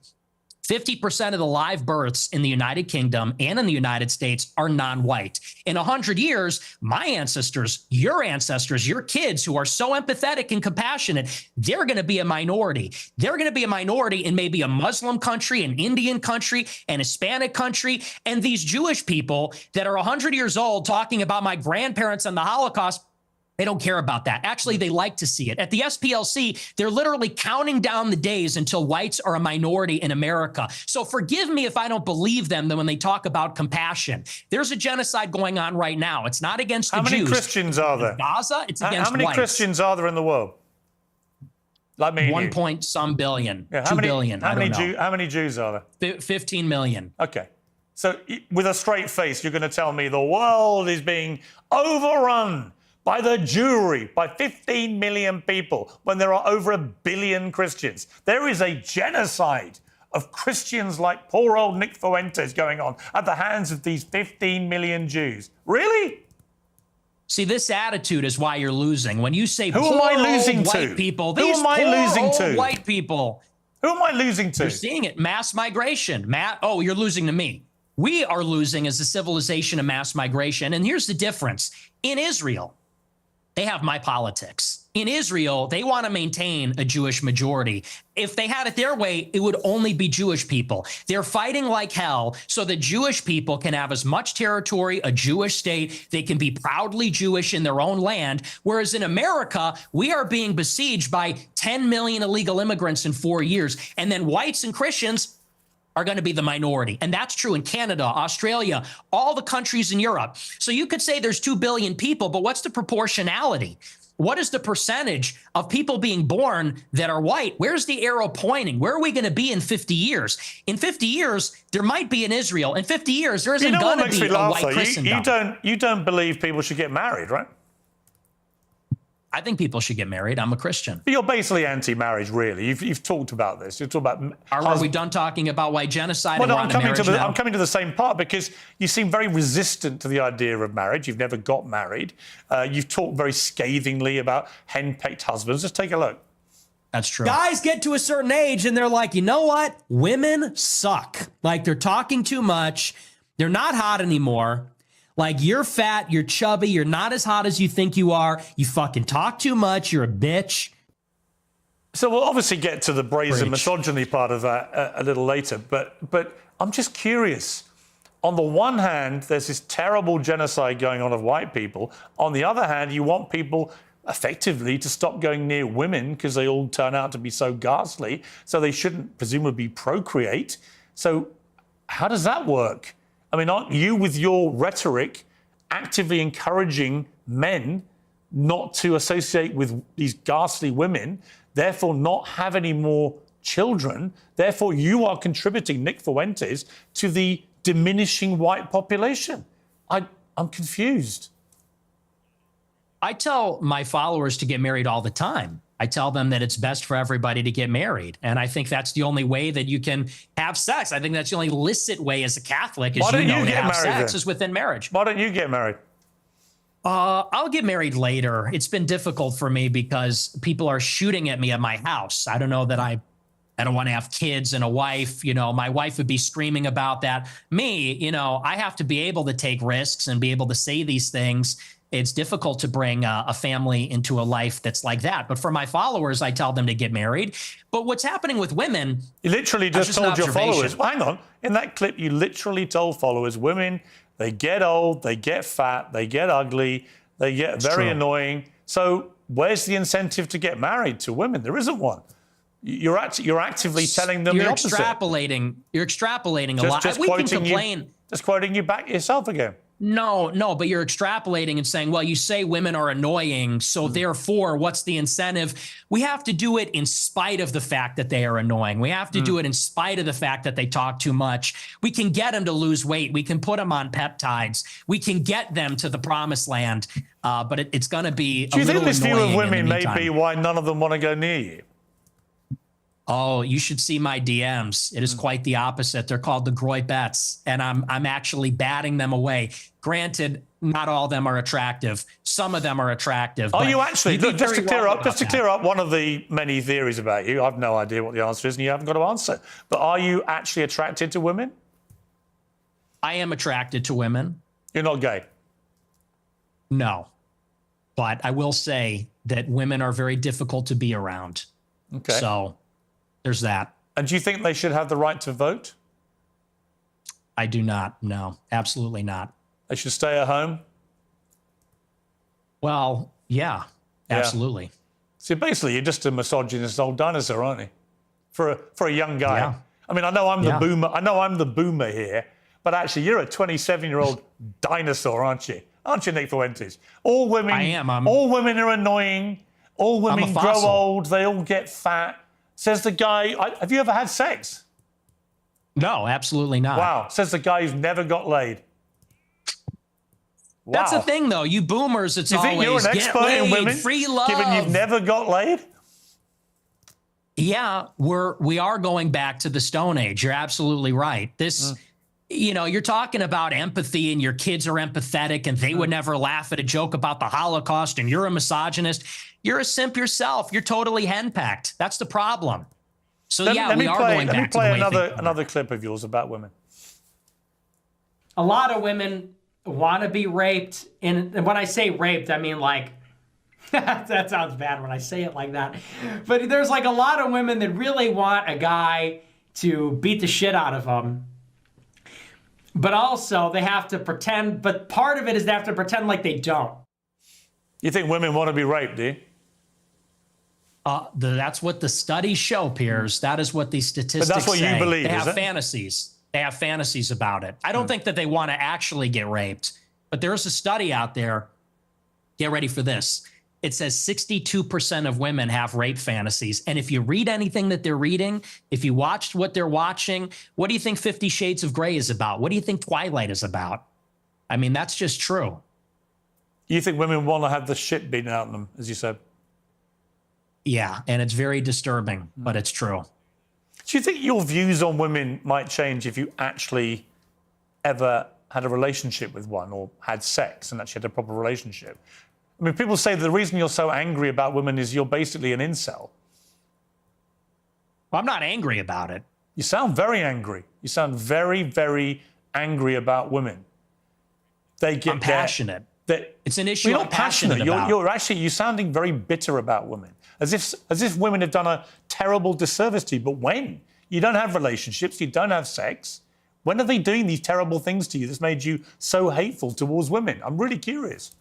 Was that? I don't think that was a hateful clip. I think I was laughing. I said they want men to beat the shit out of them, and that's just true. I mean, when you look at the state of modern women, all they do is lay in their bed, doom scroll. They're chilling out.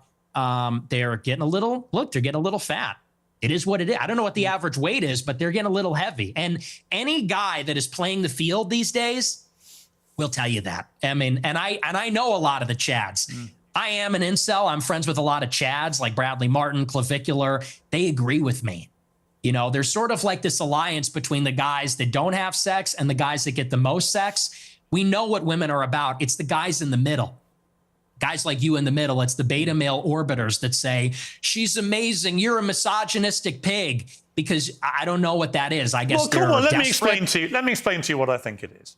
I think when a 27-year-old guy who's never got laid, never had a meaningful relationship with a woman, says that women shouldn't be allowed to vote, they should stay at home, that all they do is fantasize about being raped and being beaten up, that's what they want, that they're annoying, that they get fat, that they get ugly. That's a misogynist. Now, you may not understand it because your knowledge of women is so incredibly tiny, but actually you are the embodiment of a misogynist. It couldn't be clearer. And if I was, in a way, you have the deep-rooted misogyny of some of the actual boomers I know. Yet here you are, 27 years old. And most of the current studies show that a lot of men are really disenfranchised from society, no longer have physical relationships with women if they've ever had them, never associate with women, and build up instinctively misogynist views about women. And I fear you're in that position. You're just a bit of a lonely guy who wants to get laid and can't for whatever reason. And it's made you bitter about women. And I don't know where that's come from, but it's fascinating. No. See, here's the thing. First of all, you're very caught up in the labels. It's always, you're a racist, you're a misogynist. You said you were a racist. These words mean nothing to me. Well, hang you on. gave Whoa, yourself, can I respond? You gave yourself the label. What is this? You said, I am a racist. I didn't give you the label. Okay. You said, Nick Fuentes, I am a racist. Calm down. Calm down. Did you or didn't you? It's okay. Did you? Yeah. Okay. But so here's I didn't give you the label. You did. Why are you yelling at me? Because you're trying to infer something that didn't happen. You said, I gave you the label of being a racist. No, you did. You said, I'm a racist. You gave yourself the label. You're going to have to tone it down a little, all right? You're going to have to bring it down a notch and relax. This is just an interview, okay? Please calm down. All I said is you're hung up.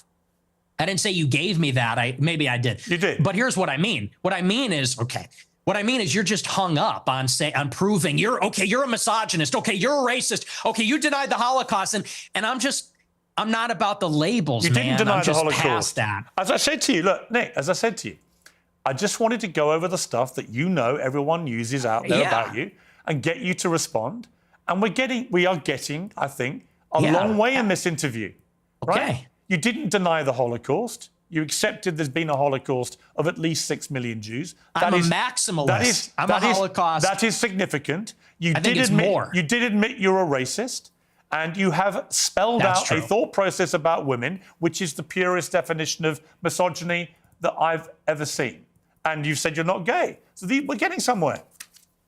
Yeah. Well, look, and I own the labels, okay? But I just don't care that much about them. That's fine. I feel like the whole... I'm not saying this is like a weird... I'm not saying you have to care. Nick, you don't have to care about any of it. I promise you.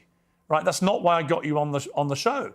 I wanted to give you a fair crack, which I think I have. We've gone over a lot of stuff. We've got a bit more to go on. I genuinely don't think I've ambushed you with anything you couldn't have been expecting. No. I don't think I've been overtly hostile. In fact, when you've asked me to calm down, I've calmed down. I don't want to have a hostile, angry, shouty match with you. I simply want you to spell out exactly what you've meant about all these things, and people can then be the judge of them. So let's take another break, and we'll come back and talk about Donald Trump, Tucker Carlson, Candace Owens, and others. Christmas is peak time for online shopping sprees, but that also means it's peak time for hackers and data brokers who steal your information online. The solution is very simple. Use ExpressVPN to shut them down. Top-tier encryption keeps your activity hidden, even on dodgy public Wi-Fi, which is perfect for holiday travel. You can set your location to 105 different countries, which lets you access content from all over the world. Users save hundreds on streaming and even plane tickets with ExpressVPN, all for $3.49 a month. It's a no-brainer. I use it, and you should too. Right now, you can get an extra 4 months of ExpressVPN if you go to expressvpn.com/peers. That's ExpressVPN's lowest price ever, plus 4 extra months of service. Just scan the QR code on the screen or go to expressvpn.com/peers. Okay, back with Nick Fuentes. You began your show in 2017, the same year as Trump was inaugurated for his first term in office. You supported him at that time, but you've grown increasingly disillusioned, I think it'd be fair to say. Let's play a recent clip from you about Trump. We played this game in the first term. We're 10 years in. And you still have these people, I hate to say it, but they're just like in denial. And they're like, okay, everybody, let's all go on Twitter and let's tell Trump, don't screw over your voters. Okay, hey, Trump, don't hire John Ratcliffe in the CIA. Like, what are we doing?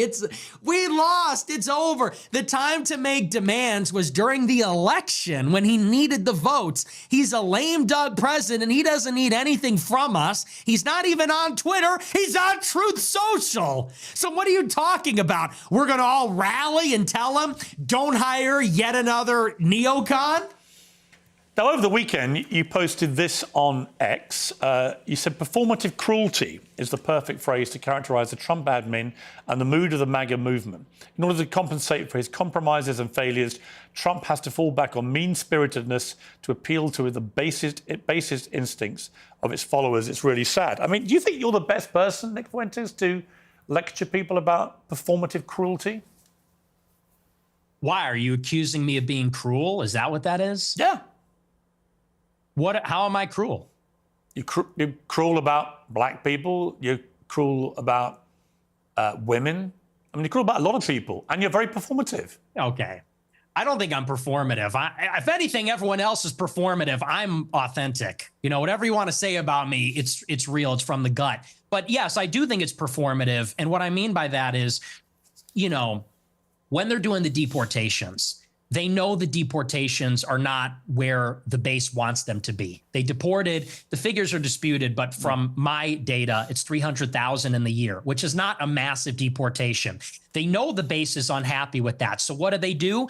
The deportations that they are carrying out, they do a big spectacle and they arrest everybody and they film it and they put a hype at it. And there's a meanness in there. They played that song, I think from Sabrina Carpenter or something, and they make it a joke. They make it glib. And they do that because they're not delivering on the promise. So they compensate by doing it meaner, edgier, more mean-spirited, so that the base will overlook the fact that it's not happening. And I think that's by definition performative cruelty. You can call me a hypocrite, but it's definitely true about what they're doing in the administration. You went to see Trump at Mar-a-Lago with Ye for dinner. What was that like? It was very interesting. They're my two heroes. Ye is my hero. Trump is my hero. Even though he's very disappointing, I still a personal hero of mine. And he's a remarkable person. It was a great conversation. We got along pretty well. He liked me. I liked him. It was the love fest. I mean, he got attacked afterwards for supping with the white supremacist devil. I mean, do you accept you are a white supremacist? No, absolutely not. You don't think white people are superior to black people? No, I'm a Christian, so I believe everybody is equal before God. Including women? Yes. So you give women equal rights, then? No. Great. No. Great. Okay. So you just talked a lot of bullshit, didn't you? No. Why are you like mad about this? No. You want women to be treated equally before God, but you don't want to give them equal rights. Yeah, because women and men are different. Look, do you believe there are two genders? It's your view. Do you think there's two genders? I do think there are two genders, yes. Okay. And so you mean there's distinction. There are two distinct genders. I think we should all have the same rights to... Well, if they're meaningfully distinct, biologically distinct, and they have different social and biological roles, I think it would follow that we would treat them a little bit differently in the law. Do you think the Catholic Church's teachings reflect that? I do. Yeah, there's no female priests. Have you ever seen that? Do you think that the Catholic Church thinks all women should be deprived of the vote? Yeah, I think so. No, they don't. I think they do, yeah. You think the Catholic Church position is women shouldn't be allowed to vote? I think so, yeah, no, but I'm not positive. No, it's bullshit. Oh, it should be. It should be. So if you were Pope, that's what you do. You could be Pope because you're celibate. That's true. And I'm also from Chicago, like the Pope. But look, I mean, women, it says in the Bible that women have no authority over men and they can't teach men. And that's why there's no female priests. It says a lot of things in the Bible. I mean, do you take every word of the Bible as sacrosanct? Well, yeah, it's inspired scripture. That's all of it. Is this now all of it is sacrosanct? A theological debate? Well, it is Catholic doctrine that women should not lead and teach. I mean, you're not interacting with what I'm saying. Why can't women be priests? They should be. Okay, well, you're not Catholic. That's not a Catholic position. I am a Catholic. Many things I disagree with the Catholic Church. Okay. Well, that kind of is contrary because the whole basis of being Catholic is accepting. It's accepting the authority of the pontiff. You can be a member of a religion and disagree with parts of that religion. Perfectly reasonable. You could be, well, yeah. I mean, you could say unless you're an that, but it wouldn't extremist. be true.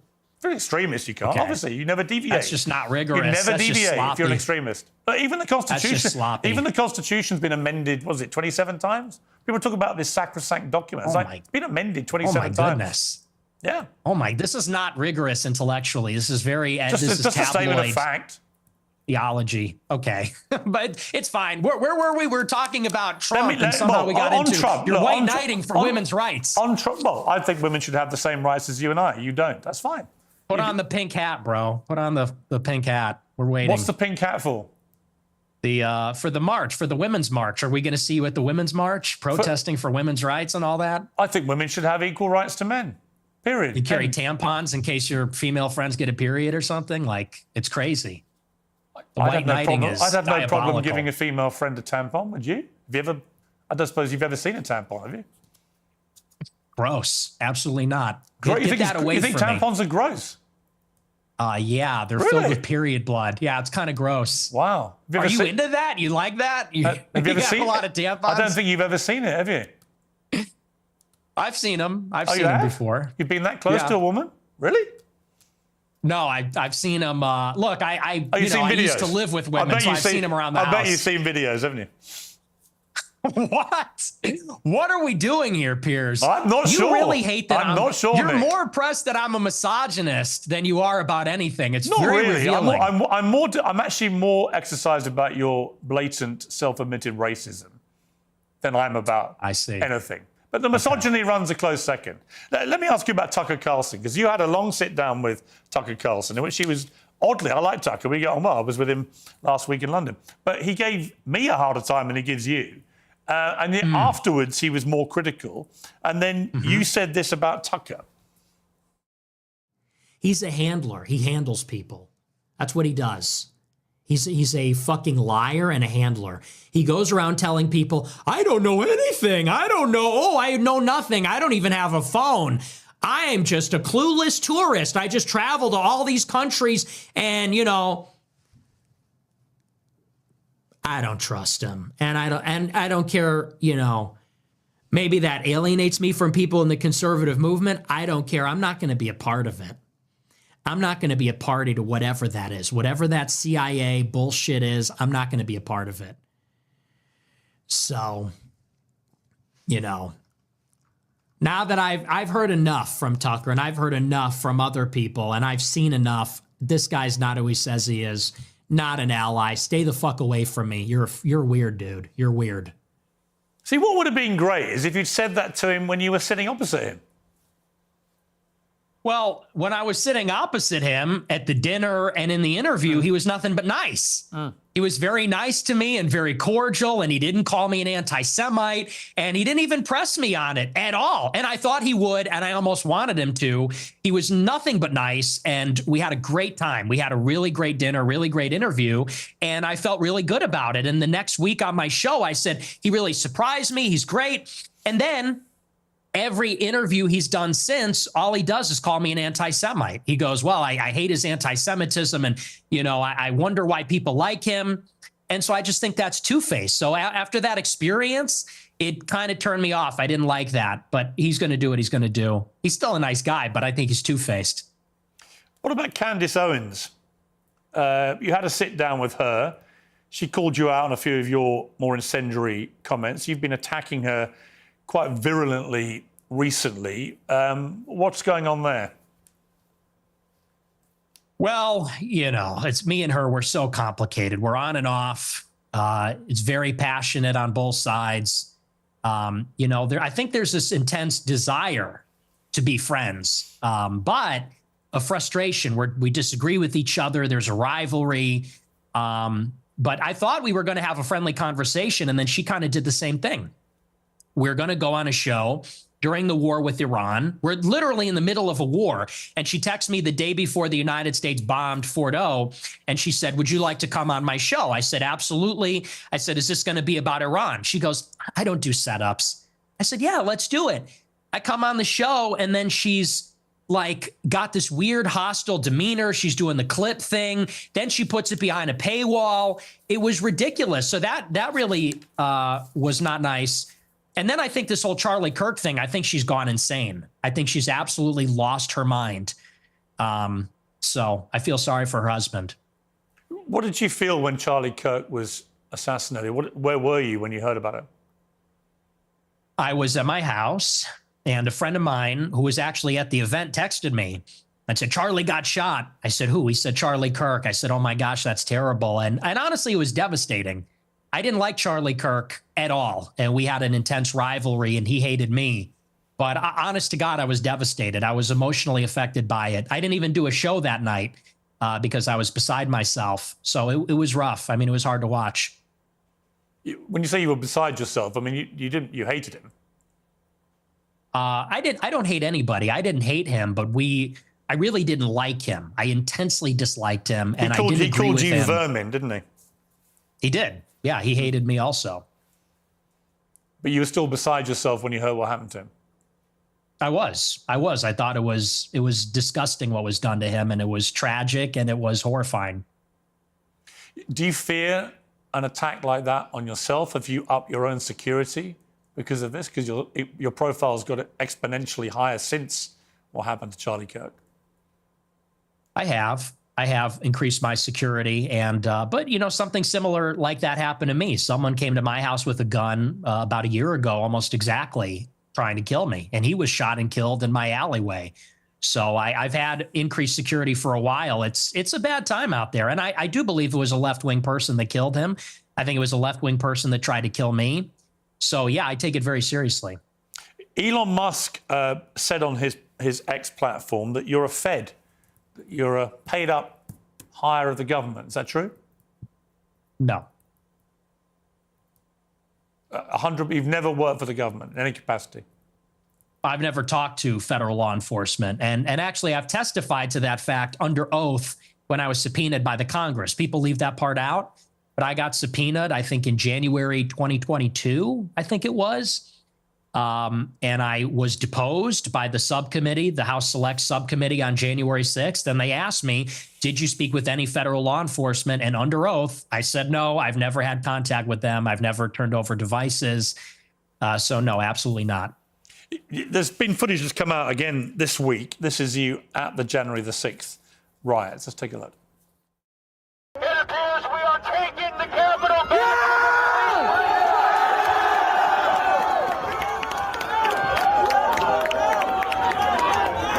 Keep marching and don't relent, never relent. Break down the barriers and disregard the police. This Capitol belongs to us. The police are evacuating the Capitol.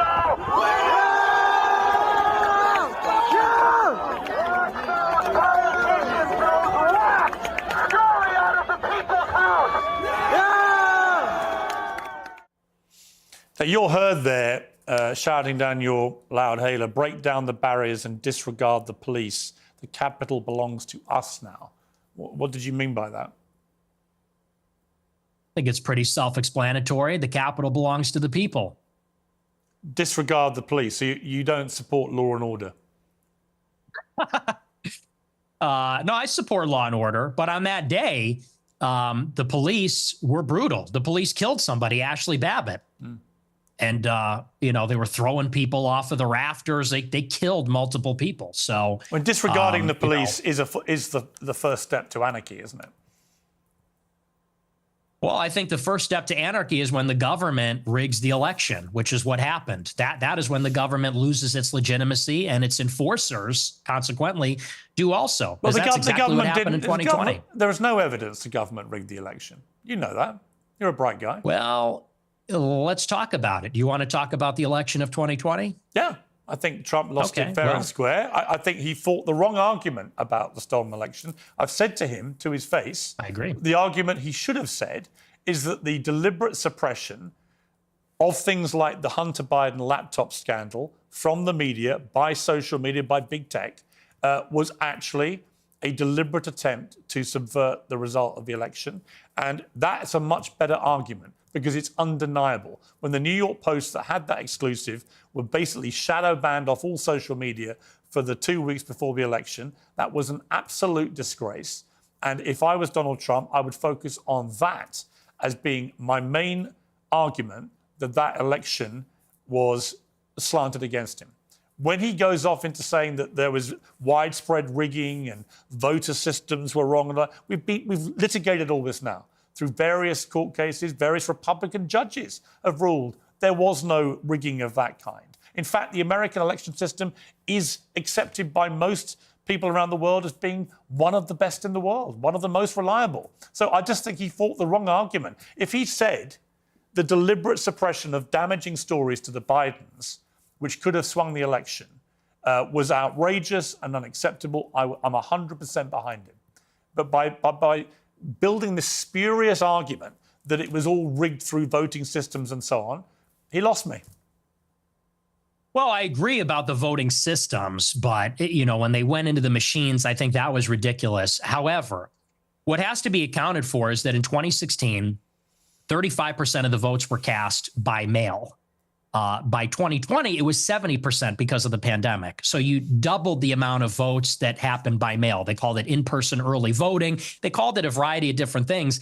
And the other thing that they changed is they solicited the mail-in ballots. So they sent ballots to people's houses.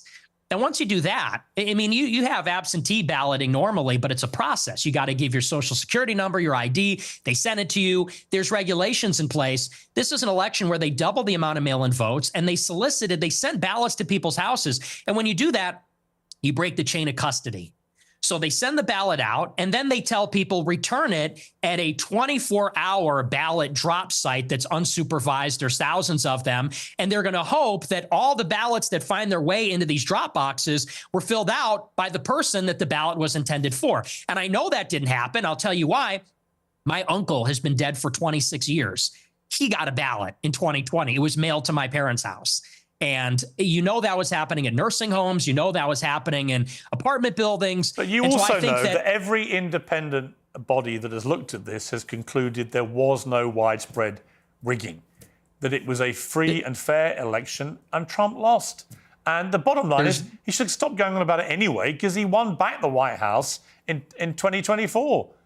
By your, as you have been so keen to tell me, move on, right? No one wants to look back too far.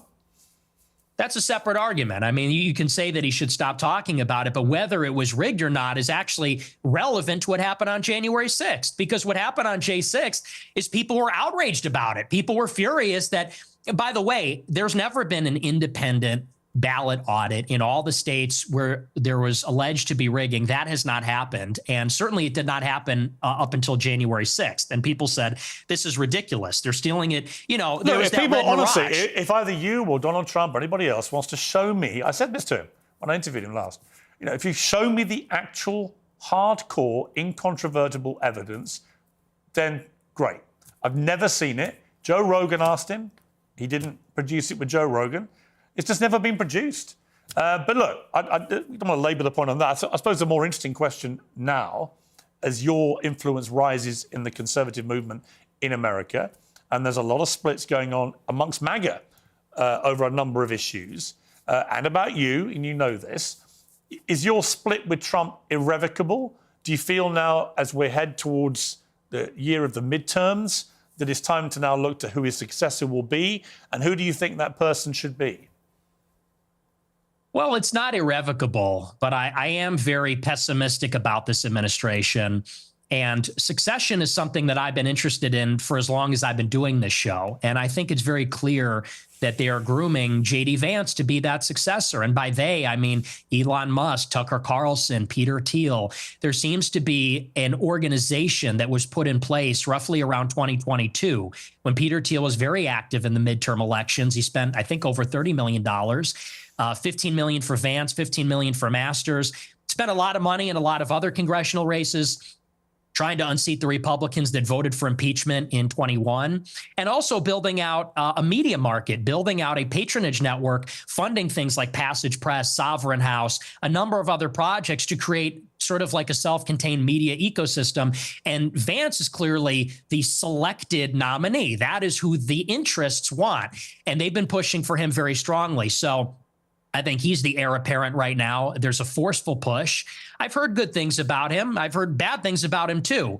And where I think it needs to go is I think we need to return to the message from 2016, what Trump said in the first election, which is we need to drain the swamp. We need to get the money out of politics, the super PACs, the special interests, put America first in foreign policy and the wars, close the border and deport the illegals, and reindustrialize America, bring back manufacturing, bring back jobs. We're in this Cold War with China. We need America to have productive capacity again. We need America to have wealth. So I think whoever is going to bring us back to that, that's who I'm going to support. And I haven't seen enough from Vance yet.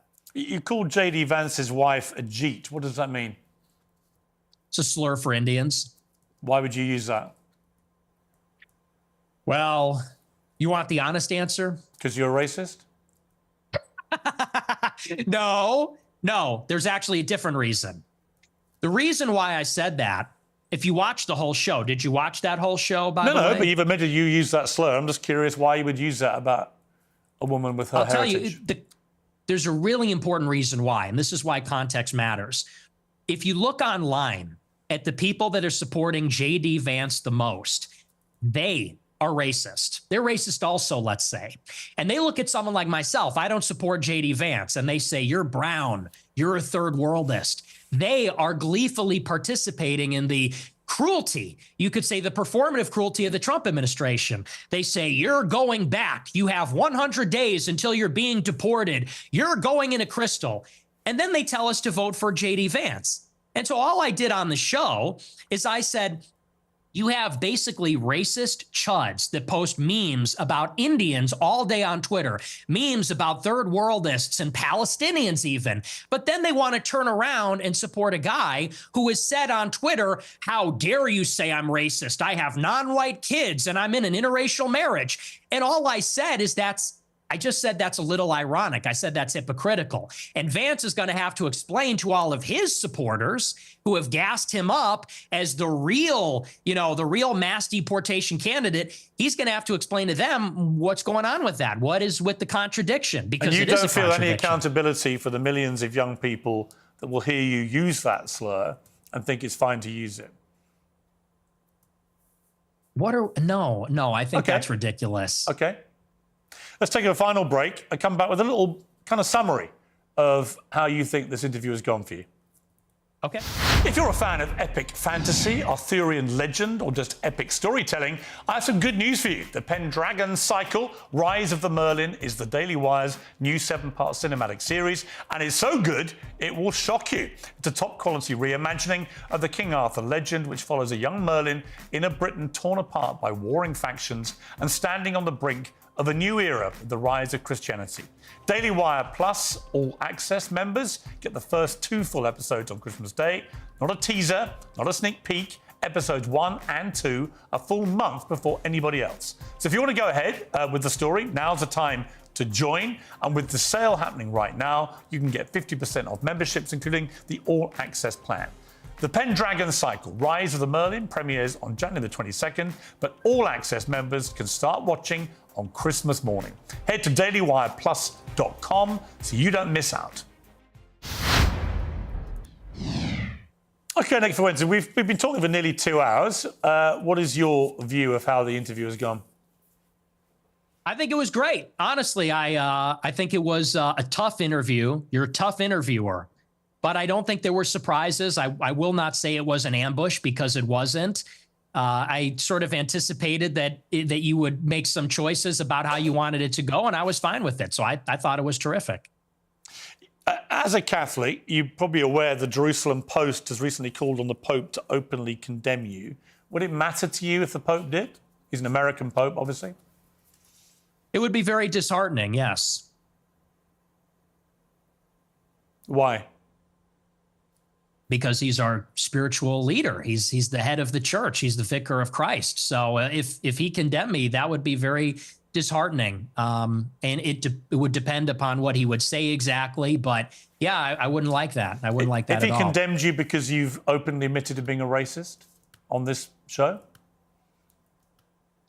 Oh, you know, this racist, I would be disappointed if he said that, because I think that word racist, it means something different to everybody. And so I think that's just silly. I think that's just semantic. Have you ever been in love in your life? No, like romantically, no. Yeah, never. No. Do you think that's part of the problem? What's the problem? Why you are the way you are. Oh, and what's the way I am? What are you trying to say? I've given people 2 hours of the way you are. You're unashamed about a lot of it. I don't think I have a problem. I think I'm cheerful, boisterous. Look, unlike you, I'm willing to be a little well, I guess you're willing to be provocative, but I'm willing to be very provocative, and I'm a free thinker. And I don't like to be tone policed. I don't like to be told about, you know, people are going to tone police and play moral cop about you can't make this joke or you can't make this statement. And I think that's just about being intellectually open. I'm a believer in openness, and I like ideas. I completely agree. I think you should be perfectly free to express yourself exactly how you see fit. My problem is how you see fit with some of the things that you say. And we've been through a lot of them, and I think people who don't know you very well will have been shocked in parts and surprised in other parts. But in totality, they can see you for what you are. I think we've got a lot nearer to what the real Nick Fuentes is in the last 2 hours than we probably have seen from your other recent interviews. Would you agree? No, I mean, the clip thing, we've done the clip thing. We've all seen the clip show. Everyone's seen the clips. You think you're the first one to do the ADL rap sheet. So here you said this, and then here you said that. I've been playing that game for 10 years. So this is honestly more of the same, to tell you the truth. Nick Fuentes, I appreciate you coming on Uncensored. Thank you very much. Thank you for having me. Well, my thanks to Nick Fuentes, and my thanks to the hundreds of thousands of you watching this special live episode of Piers Morgan Uncensored. As I said during the interview, I think it was firm but fair, but you can all make up your own minds. If you like what you do, please like and subscribe the channel so that we can keep doing it. I'm back tomorrow. Until then, whatever you're up to, keep it uncensored.